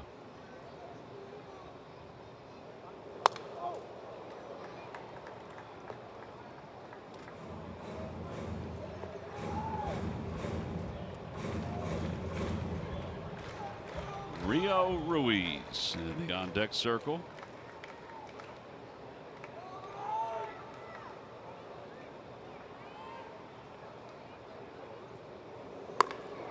Boy, that was a half-hearted swing right there.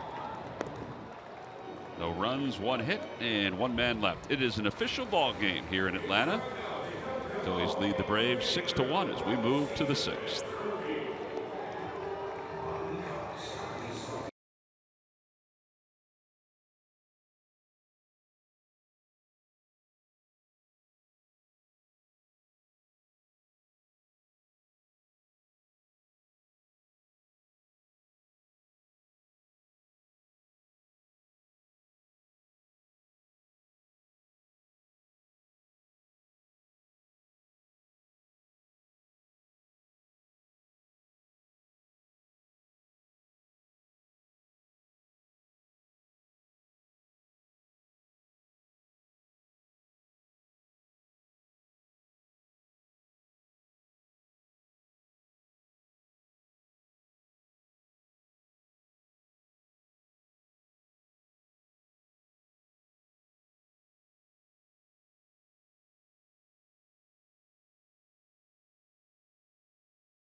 Blue Cross Philly of the week is potentially putting the finishing touches on his Phillies career.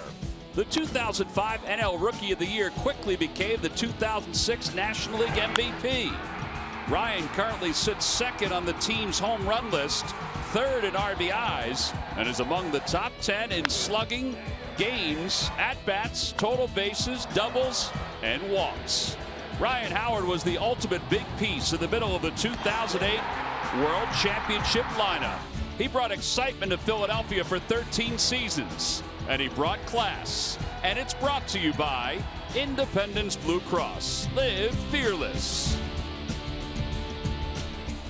Odubel Herrera will lead it off here in the top of the 6th inning. Our Philly of the week has hit a grand slam in tonight's ball game. Also has a single. Odubel, meanwhile, is 1 for 3. Phillies have banged out 11 hits against the Braves tonight. 1 ball and 1 strike to Herrera.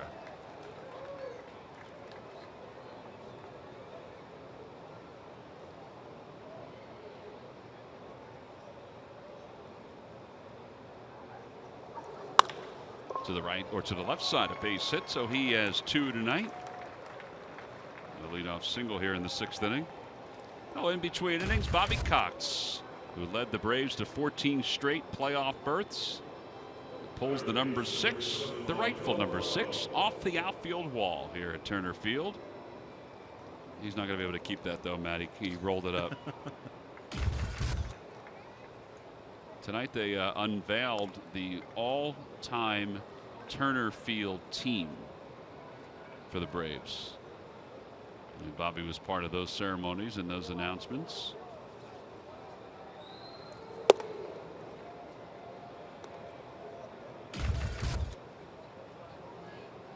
Bobby Cox was part of this organization, still is, for a long time.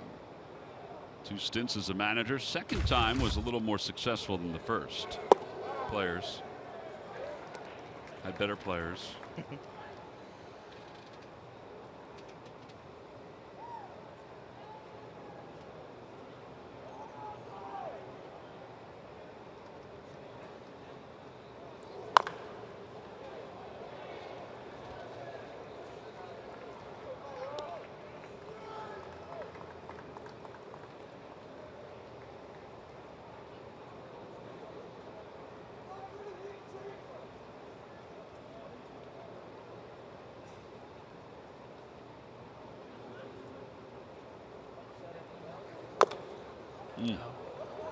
Get him in the face.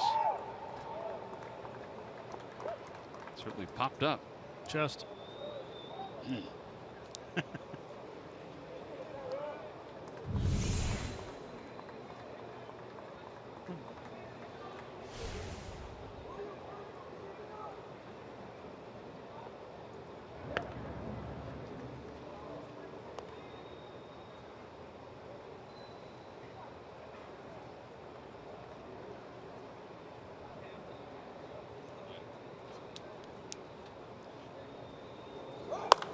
Popped him up. Michael has to run. And that was a fair ball where he caught it. One out. And here comes Ryan Howard.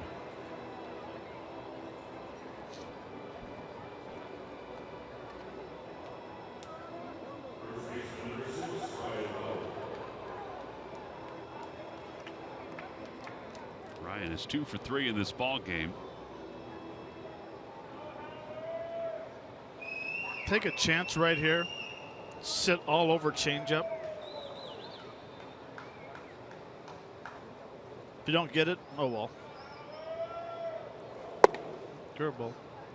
1 ball, no strikes. The only reason why I say it because his first at bat he hit a grand slam to right field. Next at bat he had a fastball. Or I'm sorry, they started him off with an off-speed pitch, and then his other at bat he started him off with a changeup.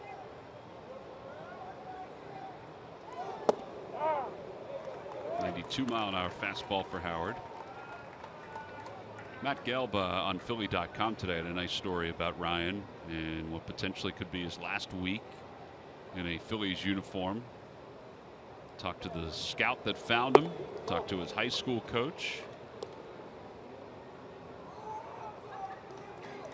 A lot of proud people who were part of his world as an amateur. They all talked about the same thing that we've kind of listened to for the last 13 years, the sound of the ball off his bat and how different it is.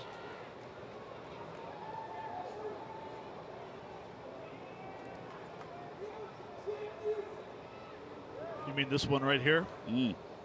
Hit this ball 380.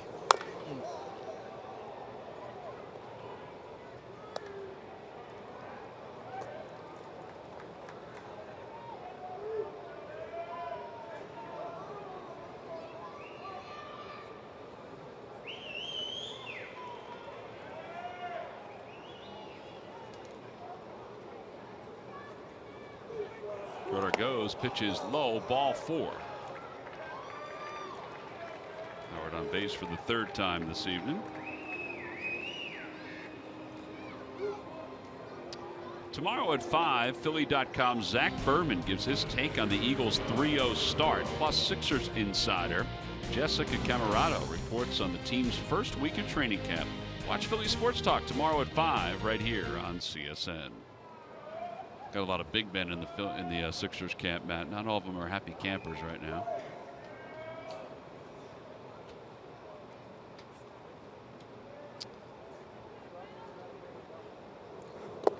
Basketball season and hockey season are upon us.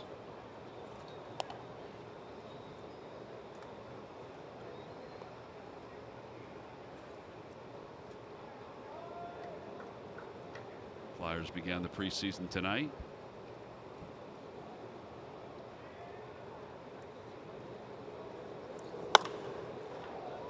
Into the second deck. That might wake some people up. Nice little 4-0 win over the Islanders.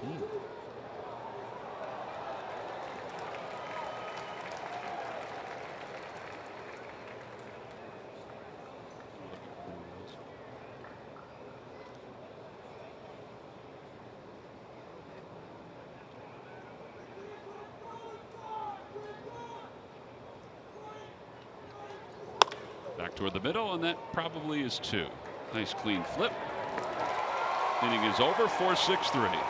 No runs, 1 hit, and 1 man left. On to the bottom of the 6th inning. Jenkins, 2 scoreless innings of relief.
Valley Honda dealers. Hurry to your local Del Valle Honda dealer. Visit DelValleHondaDealers.com. Buy Xfinity. Xfinity X1 will change the way you experience TV. And buy WB Mason. You can't go wrong when you buy right.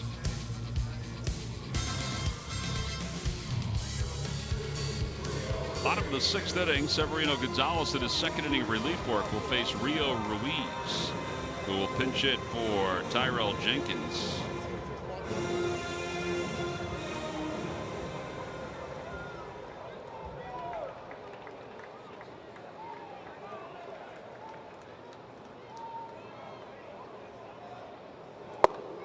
Fastball upstairs. The Phillies also have made a change to their lineup. Darren Ruff has come on to play left field for Roman Quinn. I wonder if Roman Quinn did hurt himself on that foul ball earlier. Change up. 1 ball, 1 strike.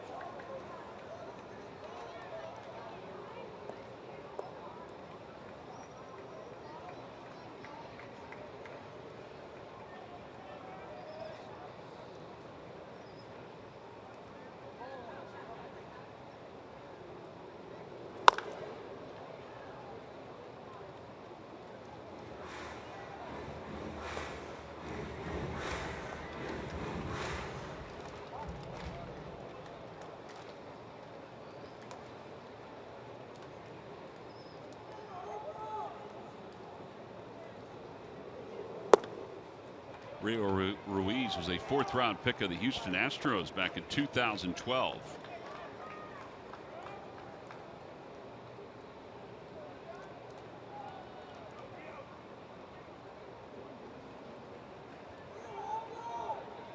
Braves acquired him in the Evan Gattis deal. He's down swinging, 1 out. He is part of the handful of players that they stockpiled over the last couple of years, the top prospects from other organizations. 11 home runs this year in AAA. Ender Inciarte is 0 for 2, 2 ground outs.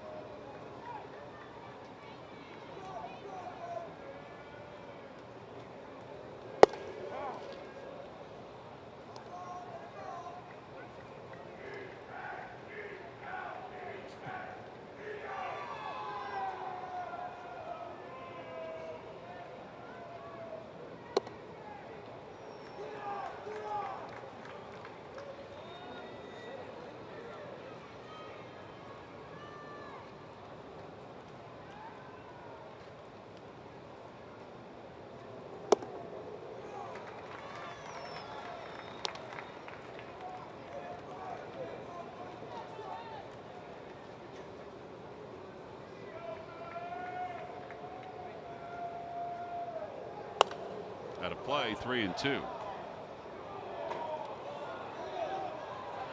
I wonder what this week of games is going to bring as far as surprises go. Will somebody surprise somebody else with the wild card? You know, whether it be in the National League where the Giants and the Mets lead the wild card right now.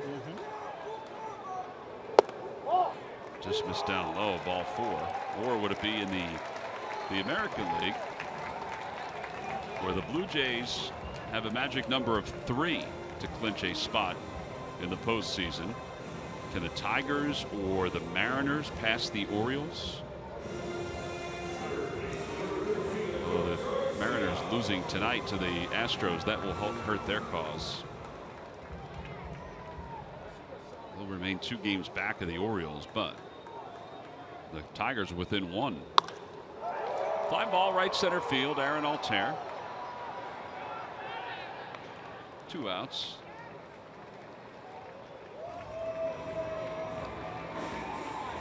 There's Luis Garcia, who will be next up. Well, it is going to be interesting. I mean, Baltimore plays New York the last 3 games. Yankees are pretty much out of it at this point. Right. No, I would agree. And Detroit comes here. Which is so weird. They wrap up the season. Turner Field's last series between the Braves and the Tigers. Tigers may be celebrating down in the visiting clubhouse.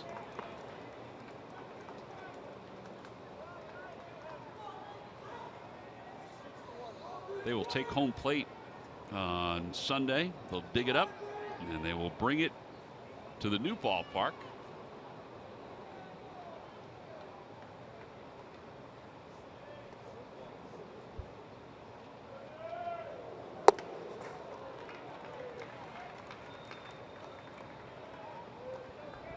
Why do you think that is? Do you think they'll take the rubber from the mound as well? I read that it was. Slab? I read that it was just going to be home plate. Now they could bring the slab.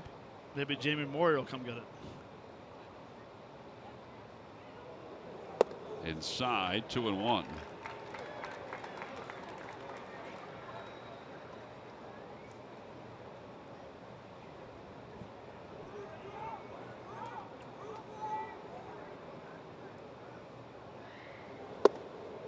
Inside, 3-1.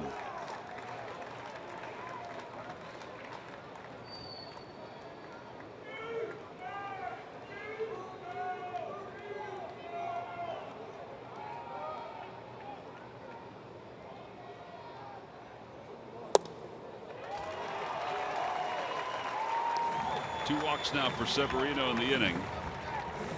And Nick Markakis. That plate looks like it can be used again. There comes Pete Mackanin. I'm not sure why you wouldn't just buy a new plate. All right, so Severino is done. Luis Garcia is coming in. At least that's who was warming up. Phillies lead at 6-1. Runners on first and second. 2 outs, and we'll be back.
Mets, it'll be Fan Appreciation Day at Citizens Bank Park.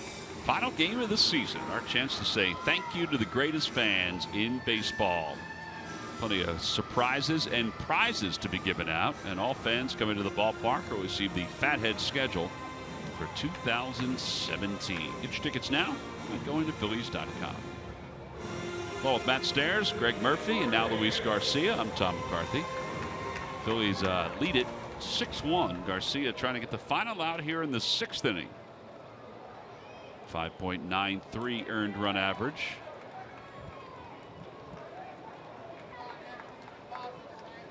Facing Nick Markakis.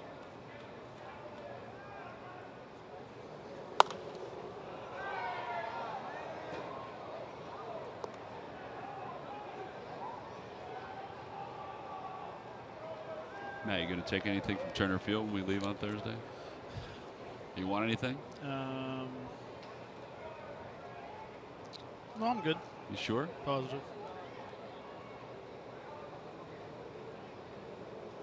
Outside. 1 ball, 1 strike. Well, maybe. What about the chairs up here in the TV booth? No, actually. Since last time we were here, the arm on this one is busted. It's not staying up. I got a milk carton under my I feet. was going to say, why don't you take the milk crate?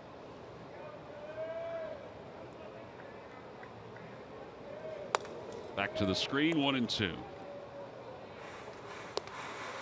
You want to take the tarp that they had to cover the equipment earlier when the rain was falling that you used as a blanket? Well, Look at his chair. it was comfortable.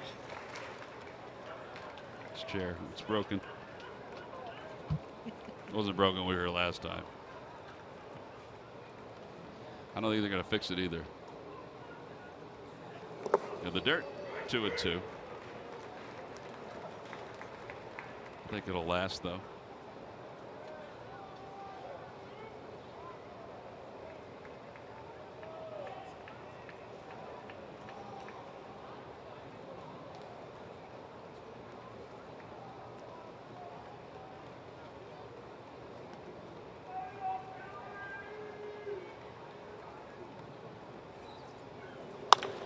Over to the left side, that'll sneak in for a base hit. Rounding third and heading home is Inciarte. It's a 6-2 ball game. Markakis with an RBI single.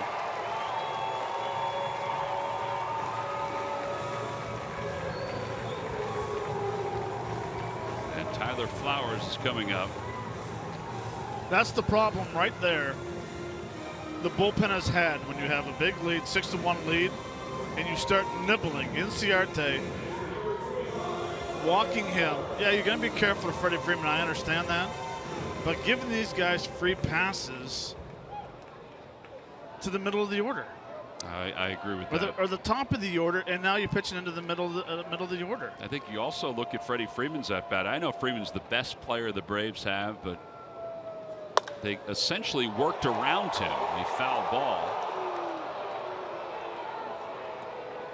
And they threw the ball to the same spot in his entire at bat. Yeah, and listen, Freddie Freeman's having an unbelievable season, career high in home runs. But going back to Inciarte, yeah, he has the most hits since the All-Star break. So what? If he gets a hit, he earned it. At least he earns it by getting a knock. Throwing a 2-1 changeup to a guy who's a singles hitter or a doubles hitter doesn't make sense. Doesn't make sense.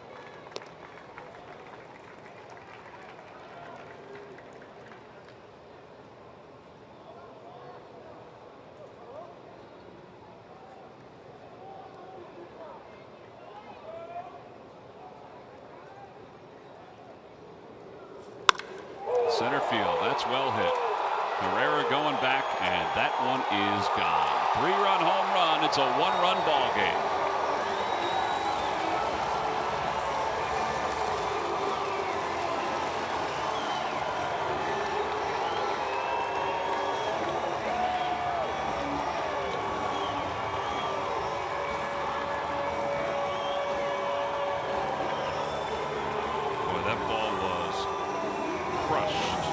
Center field. Flowers' 8th home run of the year. Pete has watched this the entire month of September. Well, you're not lying. I mean, this is center cut right in the middle of the plate and destroyed the center field.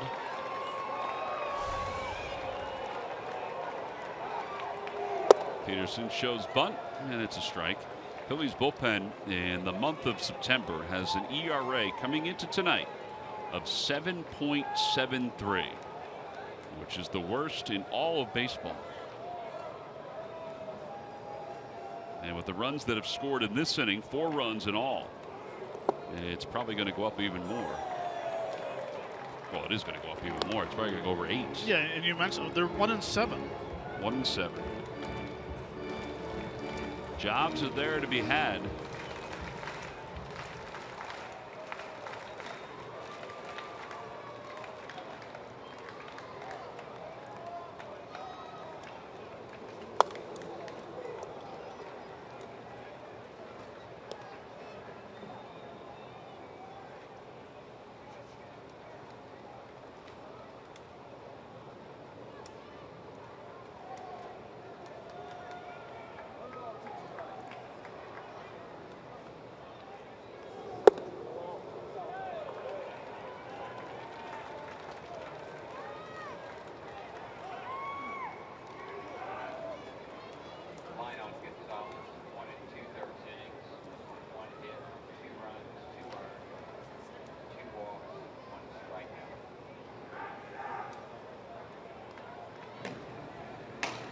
Ramirez and De La Cruz. I think at this point they probably bring Ramirez in if it's a one-run game. Left side again, base hit again. Second time in this inning that they've been able to get it through that hole on the left side. There's a 97-mile-an-hour fastball. Peterson is 2 for 3. And Dansby Swanson will be the hitter. But I'd rather see hits like that than the walks. I think you're right about that, Matt. I mean, that's 2 hits. Markakis and Peterson, who they're spray hitters, yes. But to hit that hole, hey, tip your hat. At least they earned their way on. And the thing that bothers me is that this month of September was a huge month for every single player in this team. Especially the back end of the bullpen. I think Neris has done a tremendous job. Ramos, Jeanmar Gomez, those 3 guys have done tremendous. Now all of a sudden Rodriguez comes in. What's he do? He turns a lot of heads saying, hey, this guy has a great opportunity in spring training to make our club and be a big part of our team. Now who else is going to step up? It's not going to be that guy in September who comes up and walks guys or pitches away from contact and doesn't challenge hitters. That's not the guy they're going to look for. They're going to go now and say, well, we'll go somewhere else and find somebody else because this guy's proved in September he can't pitch here. Or he's pitching, I'm not saying pitching scared, but just pitching away from contact. Yeah, I think that's very evident. So here's Swanson with 2 outs and a runner at first. 4 runs have scored in the 6th inning.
And 2 now to Swanson.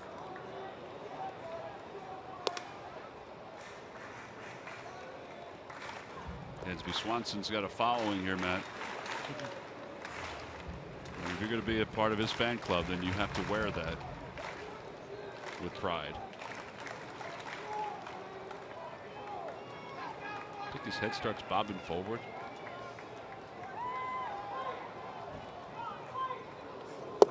Inside.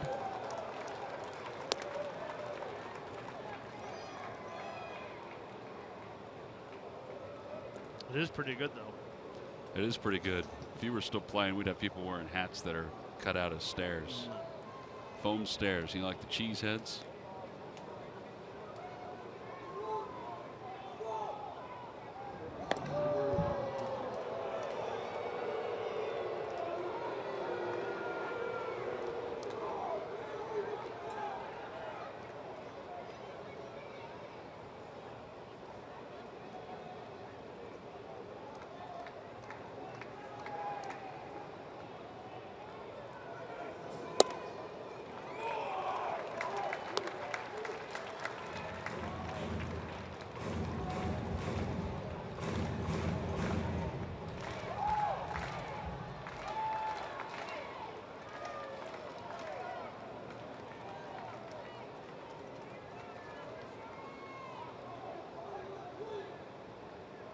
Runner goes. Pitch is lined out toward right field. Altair going back. He's there. Phillies will maintain a lead, but it's down to a 1-run lead thanks to the 3-run home run by Tyler Flowers. 4-run score here in the 6th. We go to the 7th. 6-5 Phillies.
Time now for your Delaware Valley Honda Dealers game summary. On to the 7th inning where the Phillies lead it by 1. They scored 6 runs right out of the chute in the first 2 innings, had a 6-0 lead. However, the Braves scored 1 of the 4th on a Freddie Freeman home run, and then 4 in the 6th. The big blow, a 3-run home run by Tyler Flowers. So now, as we go to the 7th inning, Jose Ramirez, his 30th game, 2-2 with a 3.99 ERA.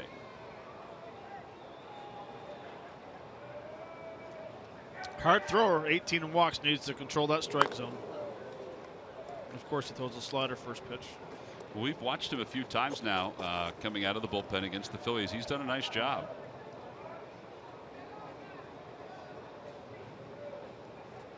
Freddie Galvis so far tonight is 1 for 3, doubled his first time. Hits this one the opposite way, and Malik Smith is there.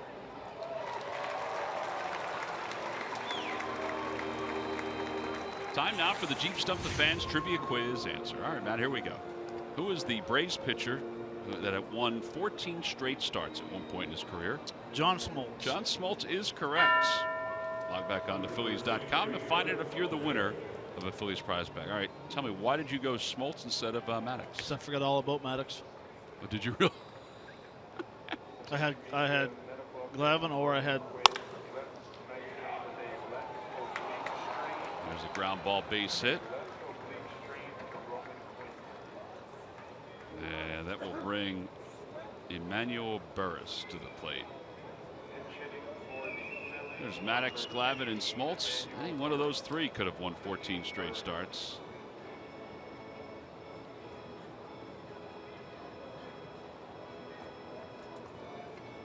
Plus, I thought John Smoltz had not necessarily better stuff, but wipeout stuff.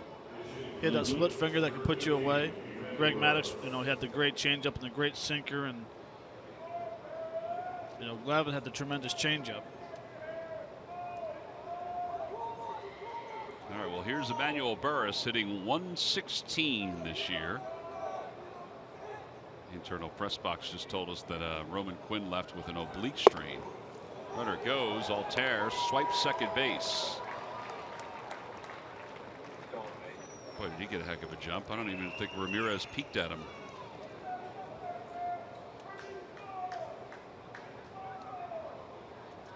Well, he did get a tremendous jump, but I'm kind of watching the swing.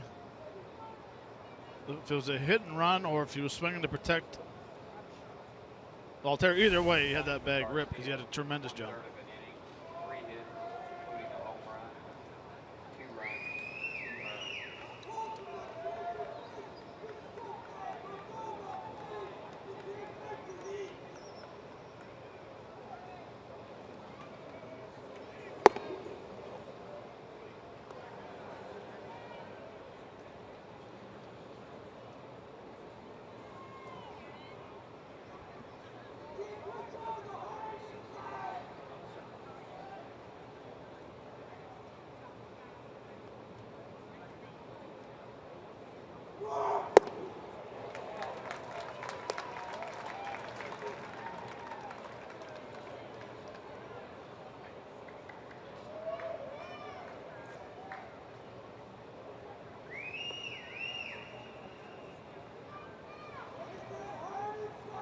Joey Rodriguez is warming up to the bullpen.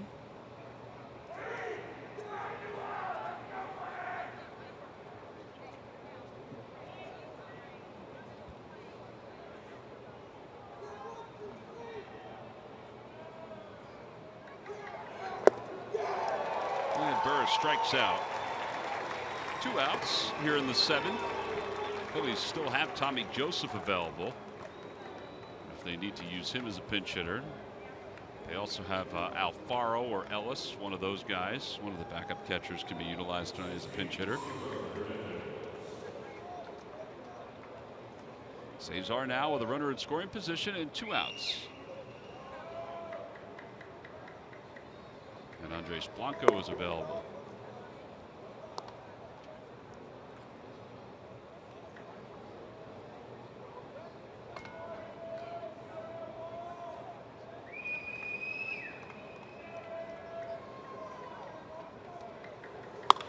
opposite way, and Swanson makes a diving play. He flips to third, and Altair gets back. That's a heck of a play.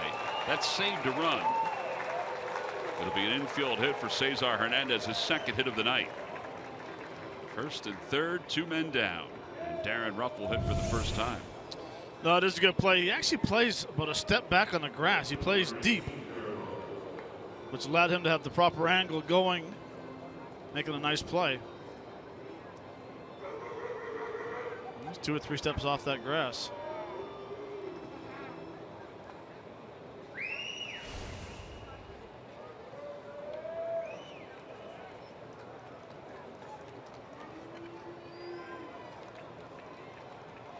So now Darren Ruff up for the first time, hitting .203 with 2 homers and 8 RBIs.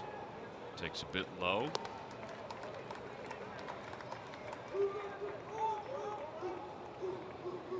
Did Tom call that a strike? All right, so it wasn't a bit low.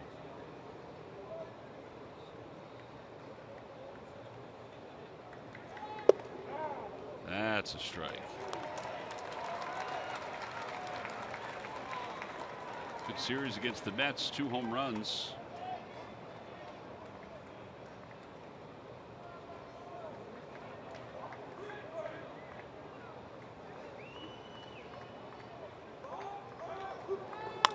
Reaches out, pokes it towards center, and Inciarte will make the catch. No runs, 2 hits, and 2 men left. It's time to stretch here in Atlanta. Phillies holding on to a 1-run lead over the Braves.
Six runs on 14 hits. Every time the Phillies pitchers retire the opposition 1-2-3, Comcast will make a contribution to Phillies charities. Phillies baseball is brought to you by Xfinity. Xfinity X1 will change the way you experience TV. You want to switch chairs, Tom? You all right? I'm going to fix this thing before the end of the night. Joel Rodriguez, 2.84 ERA.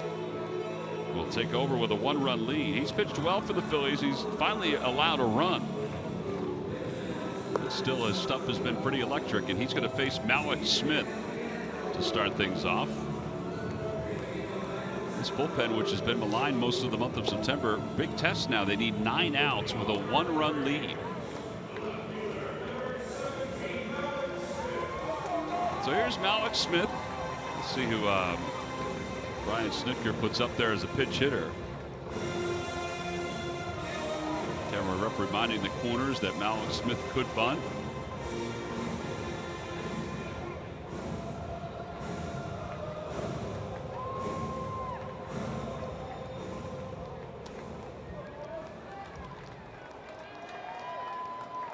Since the All-Star break, the Braves have the second best batting average in all baseball at .278. They've scored the 9th most runs, 310. It's in all Major League Baseball.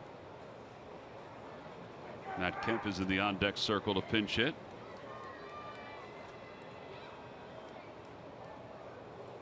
There's the bunt. Going to be tough to get him, and they will not get him. Well, that's what he tried to do his first time up. That was a much better bunt mechanic-wise.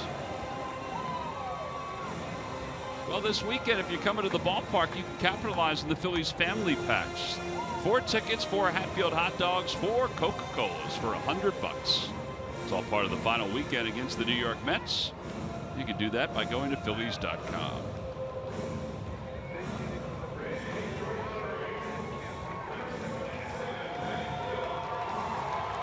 Actually, the Phillies executed that perfectly. You know, Ryan's supposed to charge in, and once that Smith turns to drag bunt, Cesar's got a bust from second to first base. But unfortunately, Smith runs so well.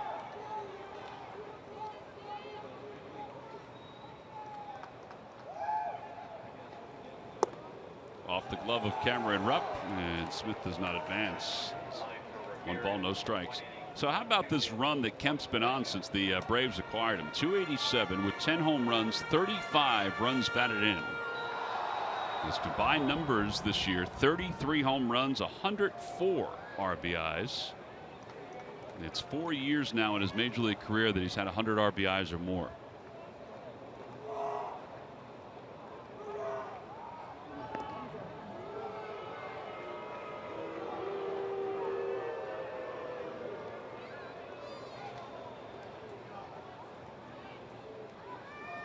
Brian Snitker, when we were here last at the end of July, they had just acquired him.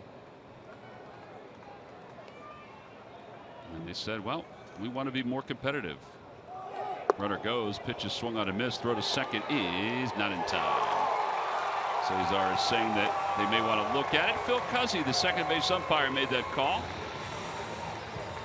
Cesar and Freddie Galvis both gestured toward the dugout. See if he tags him down lower, if he gets him in the thigh. This looks like he tagged him in the hand. It looked like his foot was on the bag, though. But maybe the foot was a little high when the tag occurred.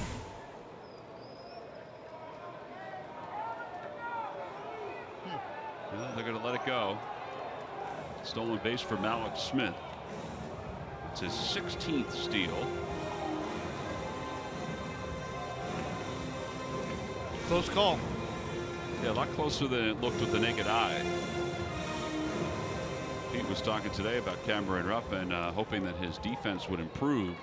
And he included his throwing. I actually thought his throwing was pretty good this year. Now, percentage-wise, it may be down, but that's not always the catcher's fault. No.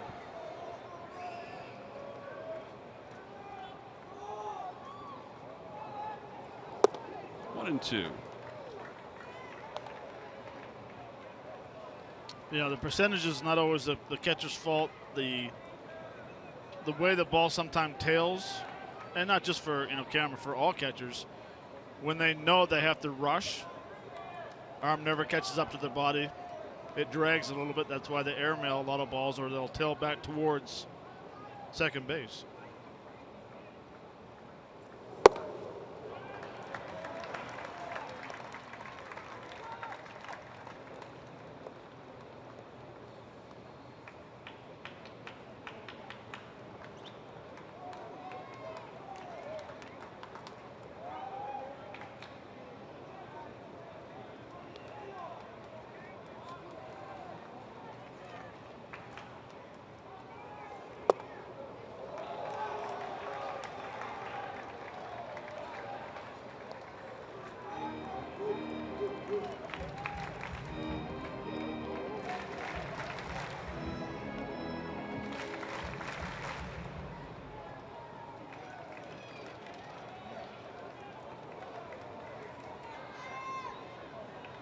Ender Inciarte is on deck.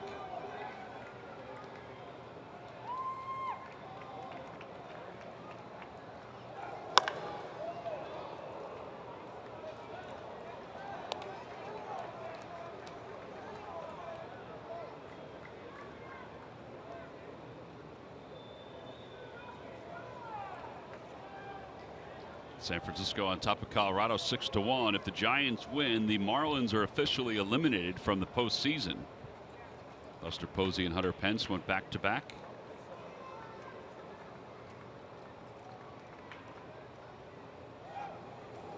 Ground ball back toward the middle. Sounded like Kent may have broken his bat. Alex Smith moves over to third.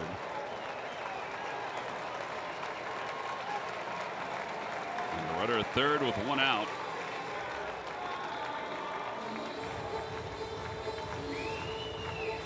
And Allender and Ciarte.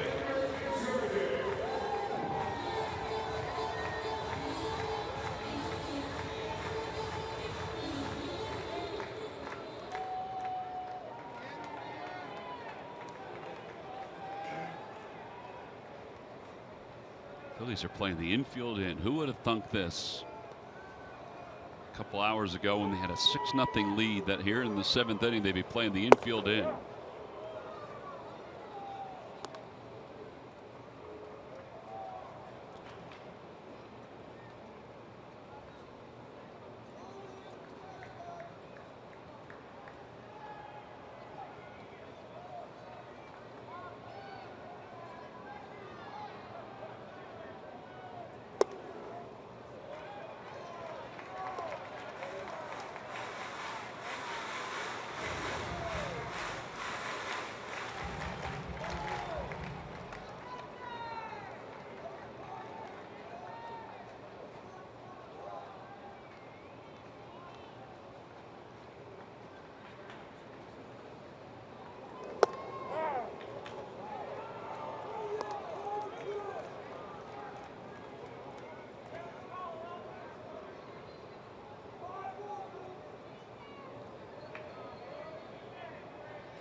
Tapper back towards shortstop. Smith will hold up at third. Oh, what a break. Freddie Galvis got to that quickly. 6-3 on the put out. You know, I was watching Smith at third base every time, and he had a short lead and not a very good secondary lead. So you knew he wasn't going on contact. If they decide that he is going to go on contact, you can see him up here in the corner. He wasn't even ready. Yeah, he wasn't even ready. He was standing up, standing up straight.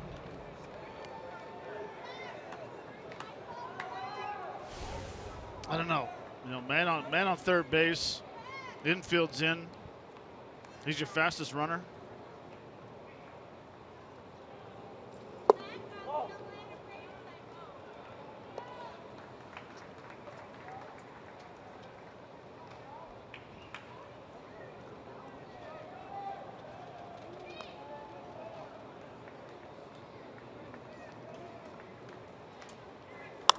Ground ball to the hole, backhanded by Galvis on a slide, gets to his feet in time, and the side is retired.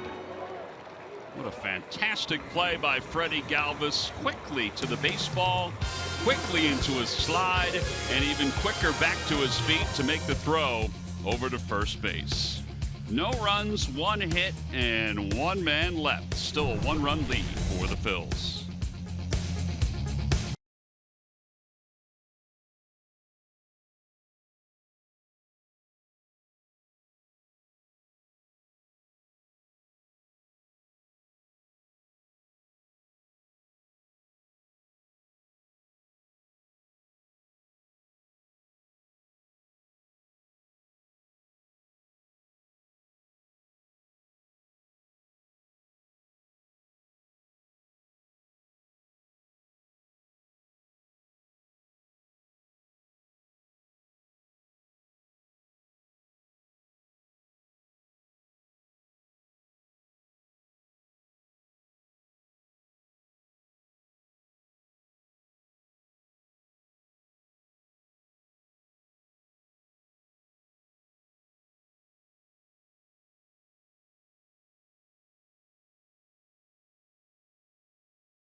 trusted Toyota. Toyota, let's go places. By Jefferson. Call 800-JEFF now or visit jefferson.edu.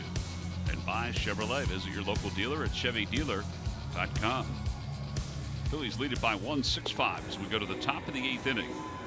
Time now for a Hyundai defensive play of the game. I think he's the leading candidate, or he's the guy we use the most in this category. I would agree 100%. I mean, this is a great play by Freddie Galvis. Just a situation, time to run at third base. Garcia runs pretty good. It's a ball hard.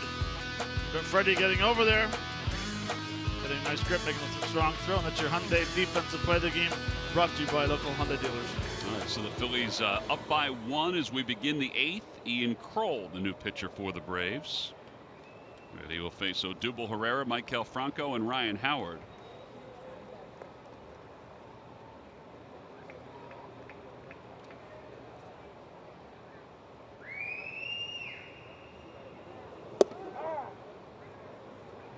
Odubel has 2 hits. He's 2 for 4. Castro comes on to play second base for the Braves.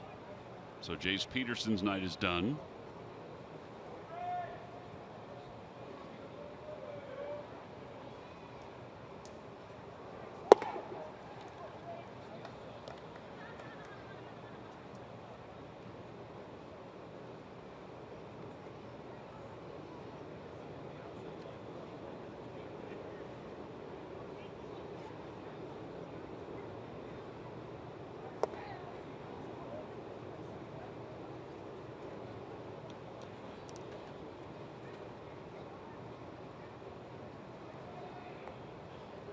Need to add on here. Need to add on. I mean, 14 hits for the Phils tonight. They've left 11 runners on base. They lead it by 1.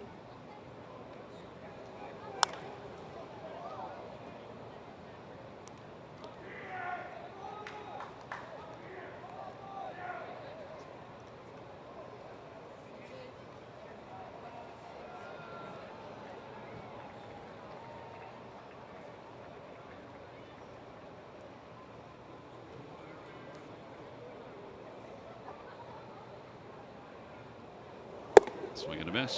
1 out.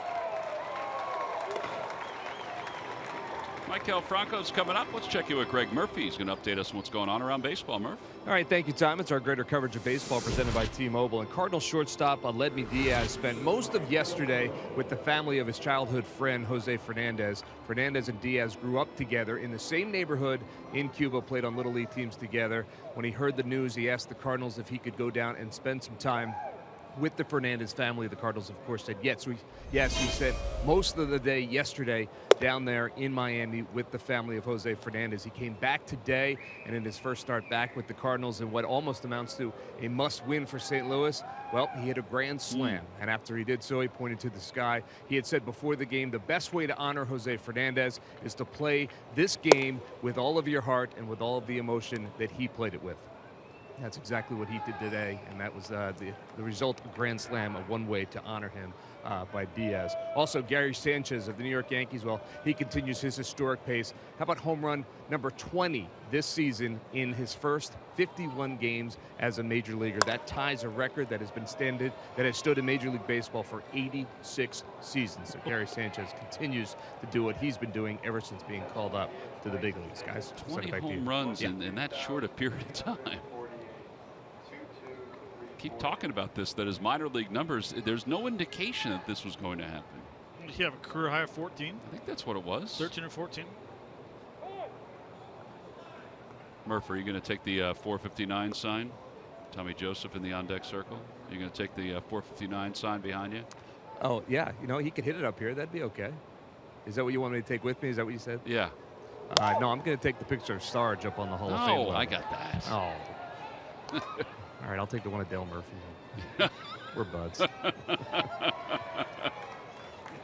There is a picture of Sarge that is up on the Hall of Famer suite level that I put a bid in for. They haven't decided yet what they're going to do with it or how they're going to get rid of some of these things, but I got a bid in on it. We'll have to make a donation. Murph and I have gotten our photo taken next to that picture a few times. 2 outs.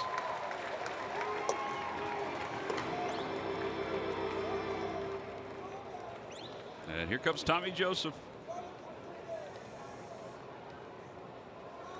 Pinch hitting for the Phillies, number 19, Tommy Joseph. 19 Joseph.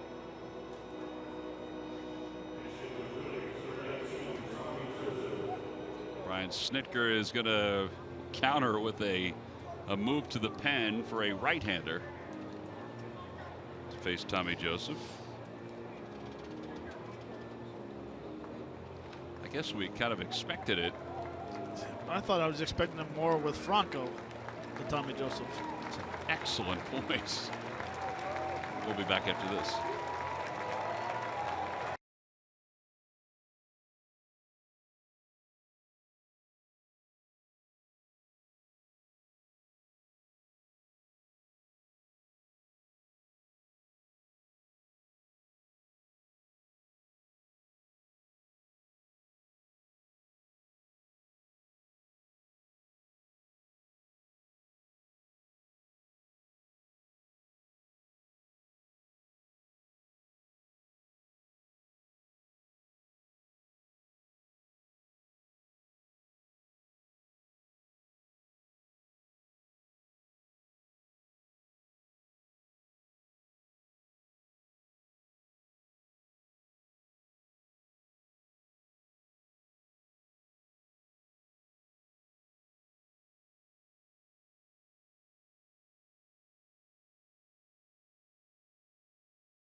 Match quality, and their Jet Intelligent Toner cartridges bring up to 1/3 more pages.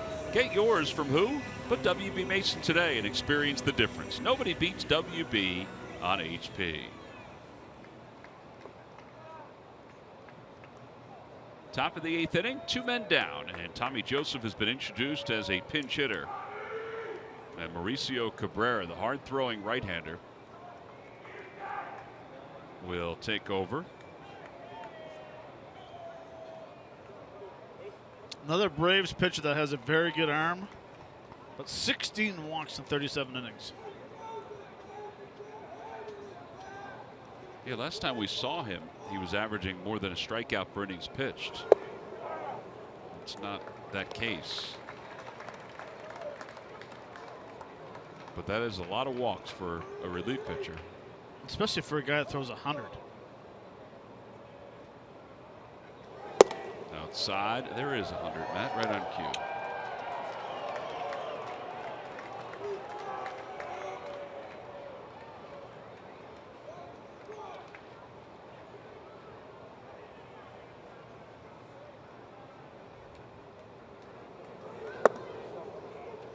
Got to get started early.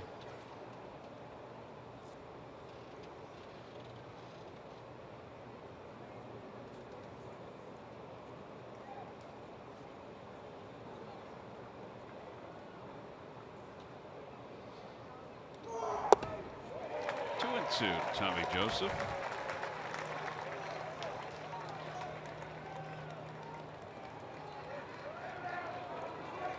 That's what's so tough facing a guy that throws 100, because you know you got to get it started early. The next thing you know, he drops that big old curveball at 85, 84 on you.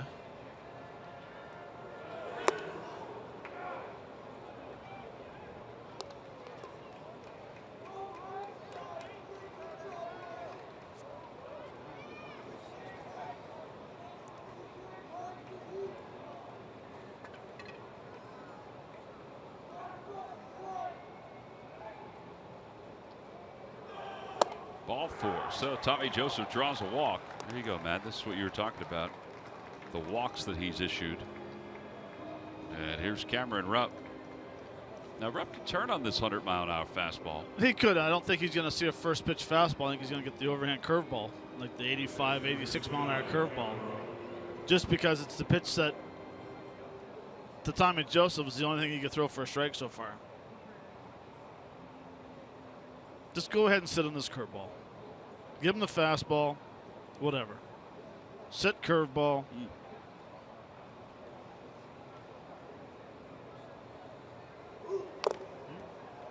Got a 99-mile-an-hour fastball. He fouled it at the plate. And it's 0-1. Surprised. Tommy Joseph, you start him off with a big curveball. Cameron's a good fastball hitter.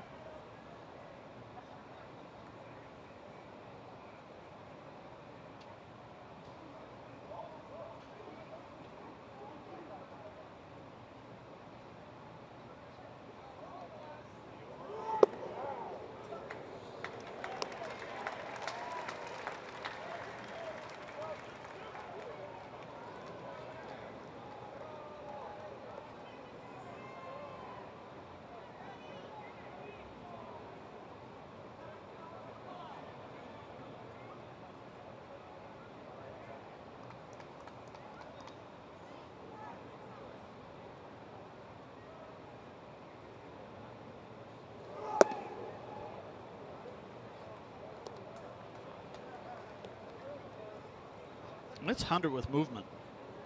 Little tail.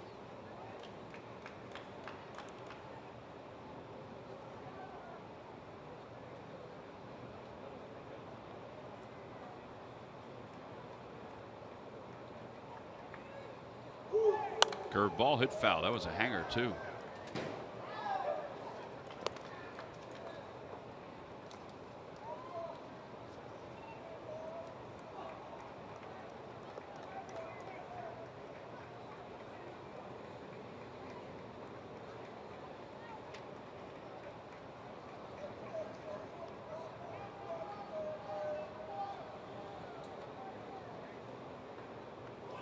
Swing and a miss. 1-0-1 down to the zone. No runs, no hits, and one man left for the Phillies. We'll move to the bottom of the 8th inning. Phillies on top by 1. We'll see who comes out of the pen right after this.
Older, it's your chance to pick out your favorite Phillies uniform number.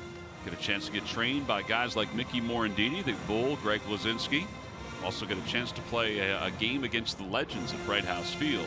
If you're interested, call 610-520-3400 for more information on Phillies Fantasy Camp. All right, so we were wondering who was going to come out of the bullpen for the Phils to start the 8th inning, and it's still Joely Rodriguez, which makes sense because you have the two lefties that are due up to start the inning. Freddie Freeman and then Nick Markakis. First pitch to Freeman outside, 1-0. That's a good test for Rodriguez.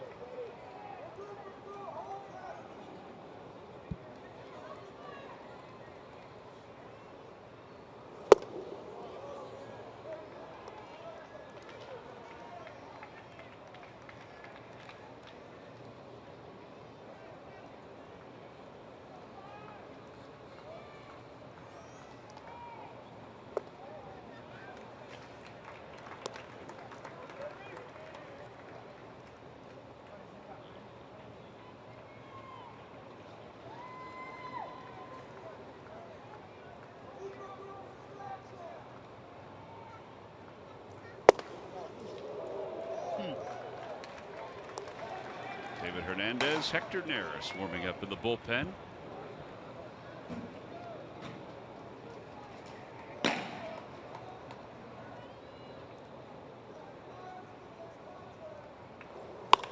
Opposite way, base hit for Freddie Freeman.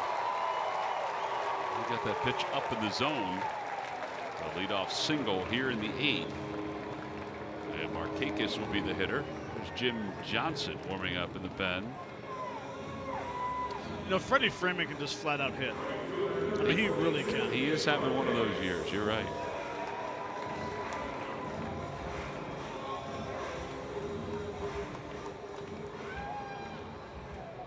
I mean, look at his numbers across the board. 307 batting average, 33 home runs, 88 RBIs.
Popped him up left side. Freddie Galvis behind Maikel Franco.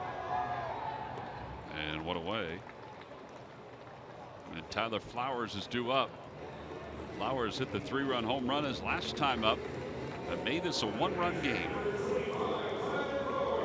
And Pete Maccannon's coming out. That's going to be it for Joely Rodriguez. So another pitching change here in the 8th inning this time. And we'll see if it's going to be Neris or Hernandez with a runner at first base here in the bottom of the 8th. We'll be back right after this.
For the Phillies, that leads you to believe that Hector Neris is going to close tonight for the Phils. So Hernandez is on to try to get Tyler Flowers, and then Castro, who came on for Jace Peterson. This is the reason it's a one-run game. This is Flowers in his last at bat. This ball is absolutely covered to center field and loud. Biggest part of the field.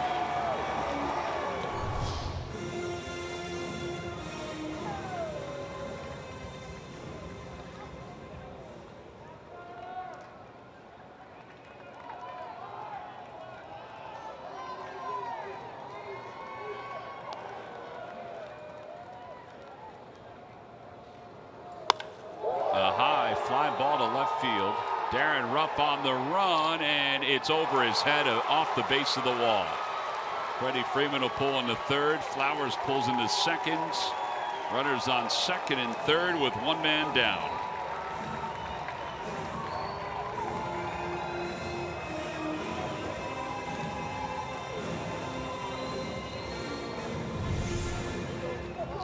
Hanging off speed pitch. Actually got lucky that he just hit that off the end of the bat a little bit. Darren thought the wall was a little closer than it was. He pulled back a little bit. I thought maybe he'd be able to reach out and just reel that baby in.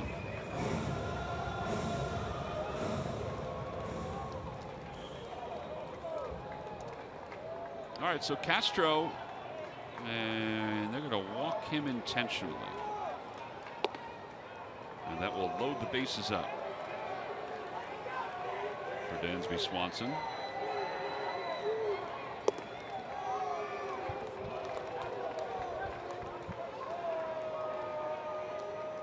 I wonder if you might see Hector Neris come in. Strikeout pitcher. You could.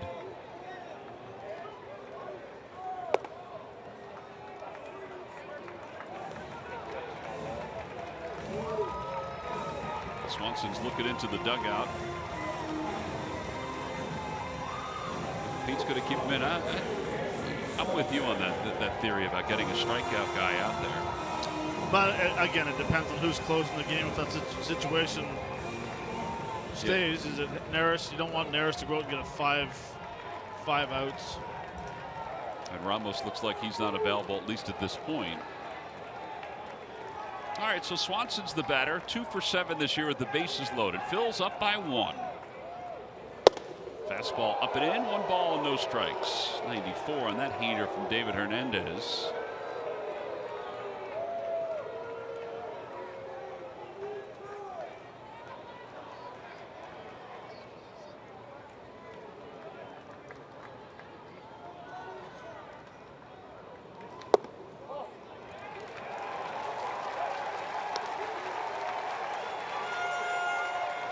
Phillies had a 6-0 lead at one point. And now the Braves have the bases loaded. And they're down by 1.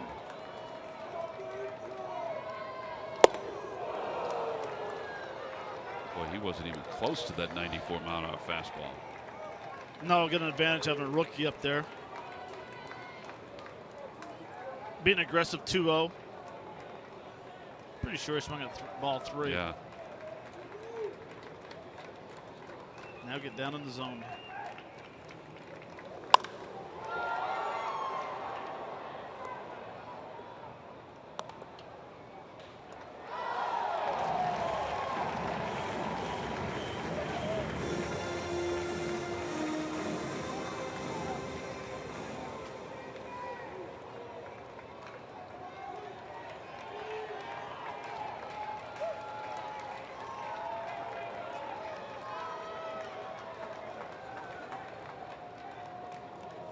Swing and a miss. He got him. He threw him a nice breaking ball. So 2 outs here in the 8th inning, and now Malik Smith will be the hitter. Boy, that was a good hook. That was great location. Yeah, it was. Great location, good speed. Started in the bottom of the zone. Out in front of it.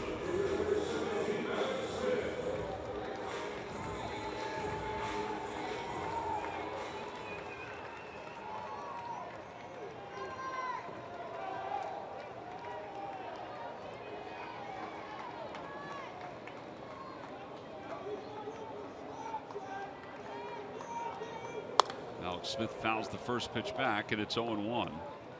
Emilio Bonifacio is out of the on deck circle to pinch hit if we get there. Let's hope we keep him cool until the 9th inning. I'm really surprised. I thought Smith might think about drag bunting again. Tommy Joseph playing pretty deep at first base. Cesar's playing back.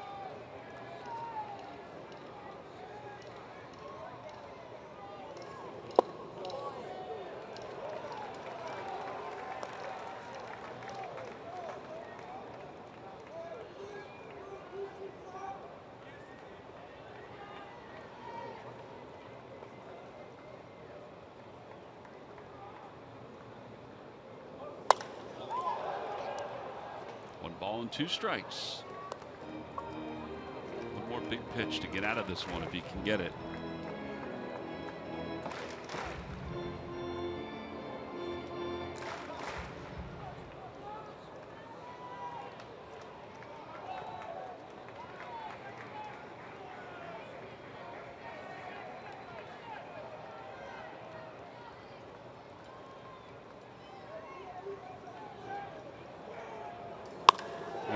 Drive toward left field. That'll drop in for a base hit. 1 run is in, and now they hold the second runner. It's a tie game.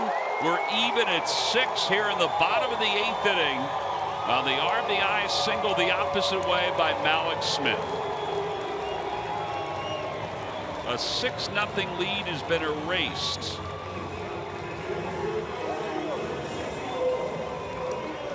And Emilio Bonifacio will be the pinch hitter. Bob McClure is coming out once again. Fastball up in the zone. Nice job by Darren coming in hard. Good footwork and coming up throwing a strong throw to home. Putting the pressure on Bo Porter to hold the runner at third. Yeah, because once it was ready to drop, you knew that obviously Freeman was going to score, but you had to stop that other runner from scoring.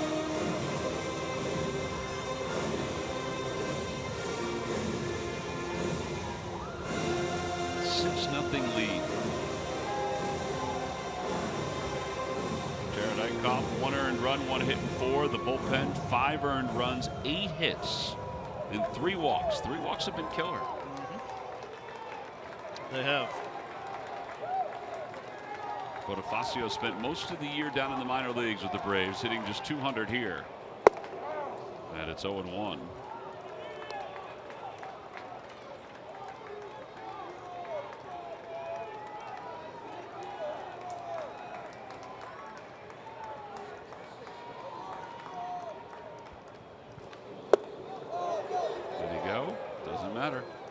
Oh, he said he went around. I thought he was going to call it a strike. It's 0-2.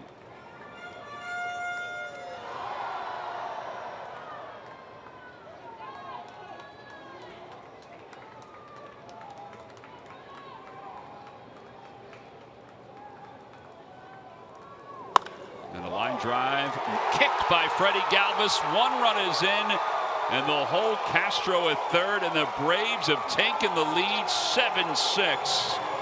It'll go down as a base hit. It was hit sharply.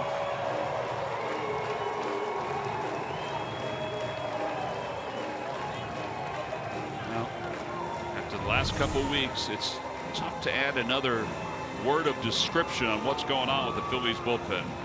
Yeah, it is. Bad pitch 0-2, too much at the plate.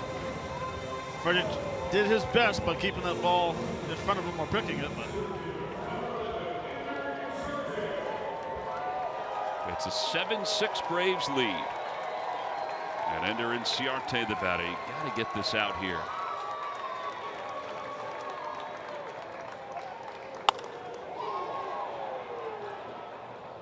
David Hernandez was 1 strike away from getting out of this and preserving a 1-run lead. Instead, the Phillies are going to have to come from behind in their half of the 9th inning.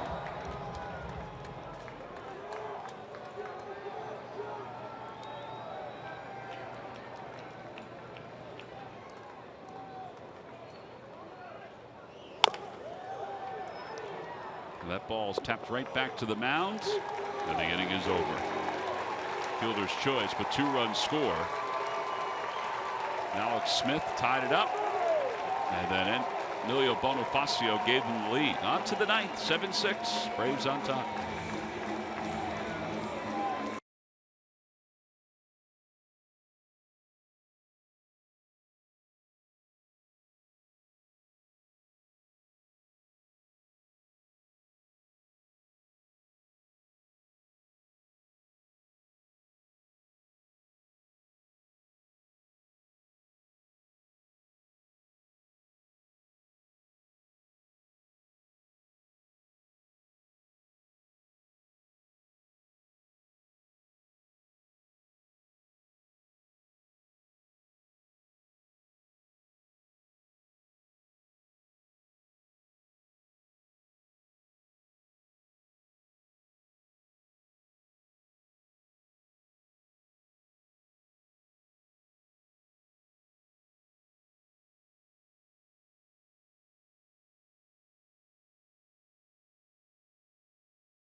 Analysis from Tommy Green. Watch Cure Auto Insurance presents Phillies Postgame Live, following the final out here on CSN.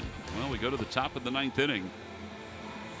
And Jim Johnson is on to try to close it out for the Braves. All of a sudden on top 7-6. See the Phillies 4 runs in the first on the grand slam by Howard, 2 runs in the second. They had a 6-0 lead.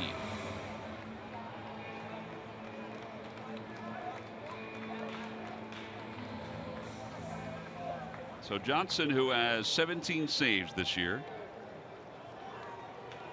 will face Freddie Galvis, then Andres Blanco. And then the pitcher spot. Blanco looks like he's going to hit for Altair.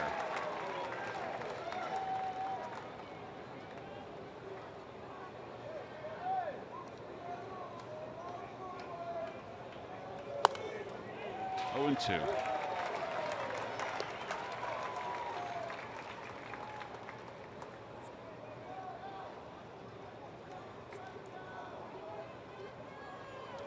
Well, we mentioned the bullpen struggling, the offense scoring 6 early and then not taking advantage of having a lot of guys on base. And just like the Braves, the Phillies have had a chance against the Braves bullpen. There's one away. Braves bullpen has been better, but still nothing against the Braves bullpen. And Andres Blanco will now be the hitter. Blanco pinch hitting for Aaron Altair. Jimmy Paredes is in the on-deck circle. Andres .250 on the year.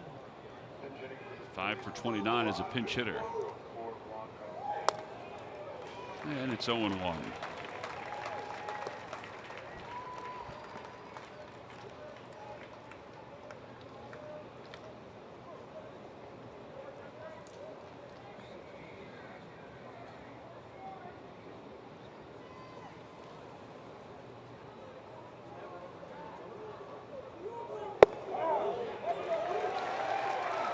That's a big old curveball right Sure there. was. I think he's going to get it again. Now he might elevate the high fastball, curveball down and in. Fastball in.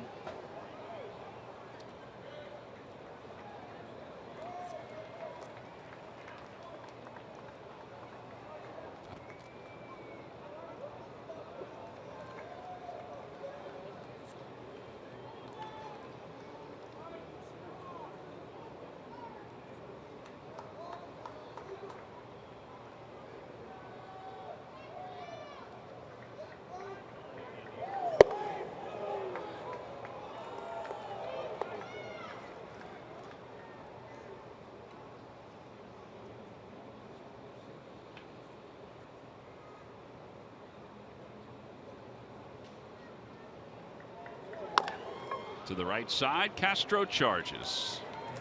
2 outs. Delays of 31 minutes and an hour and 53 minutes. Now the Phillies at one point had a 6-0 lead, then a 6-1 lead against Jerad Eickhoff, who pitched so well, but the rain delay forced him to exit after 4 innings. And left it in the hands of the Phillies bullpen, which has been much maligned here in this month of September. Phillies bullpen, the staff as a whole, was part of the reason why the Phils were in a lot of ball games early on this season.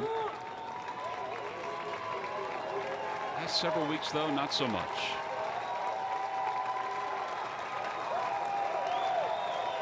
Jimmy Paredes is the last hope for the Phils.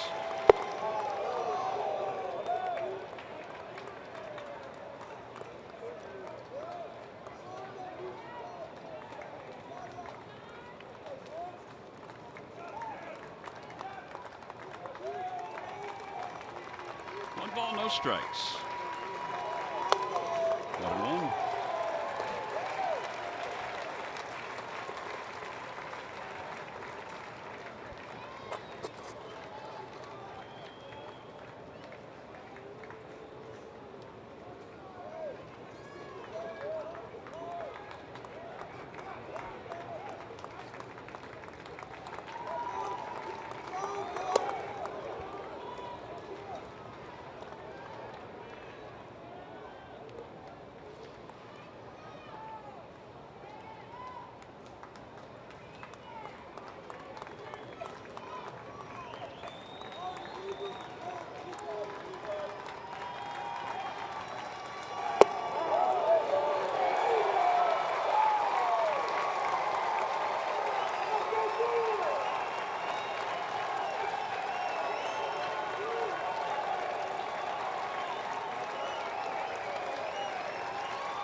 Two balls, 2 strikes, 2 outs here in the top of the 9th inning.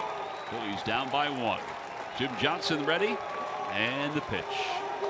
Swing and a miss. He got him. The ball gets away from Flowers, and the ball game is over. They say that he held on long enough, and then the ball fell out of his hand as he was trying to grab it from his mitt. And the Braves down 6-0 in tonight's ball game, come all the way back and win it 7-6. The Braves bullpen are Chevrolet players of the game. 7 strikeouts, 5 innings, 4 hits, and Jim Johnson earned the save to finish this ball game off. W. Mason delivery of the game. Well, this is what turned out to be the game-winning hit. Emilio Bonifacio off the bench. Yeah, 2 strikes and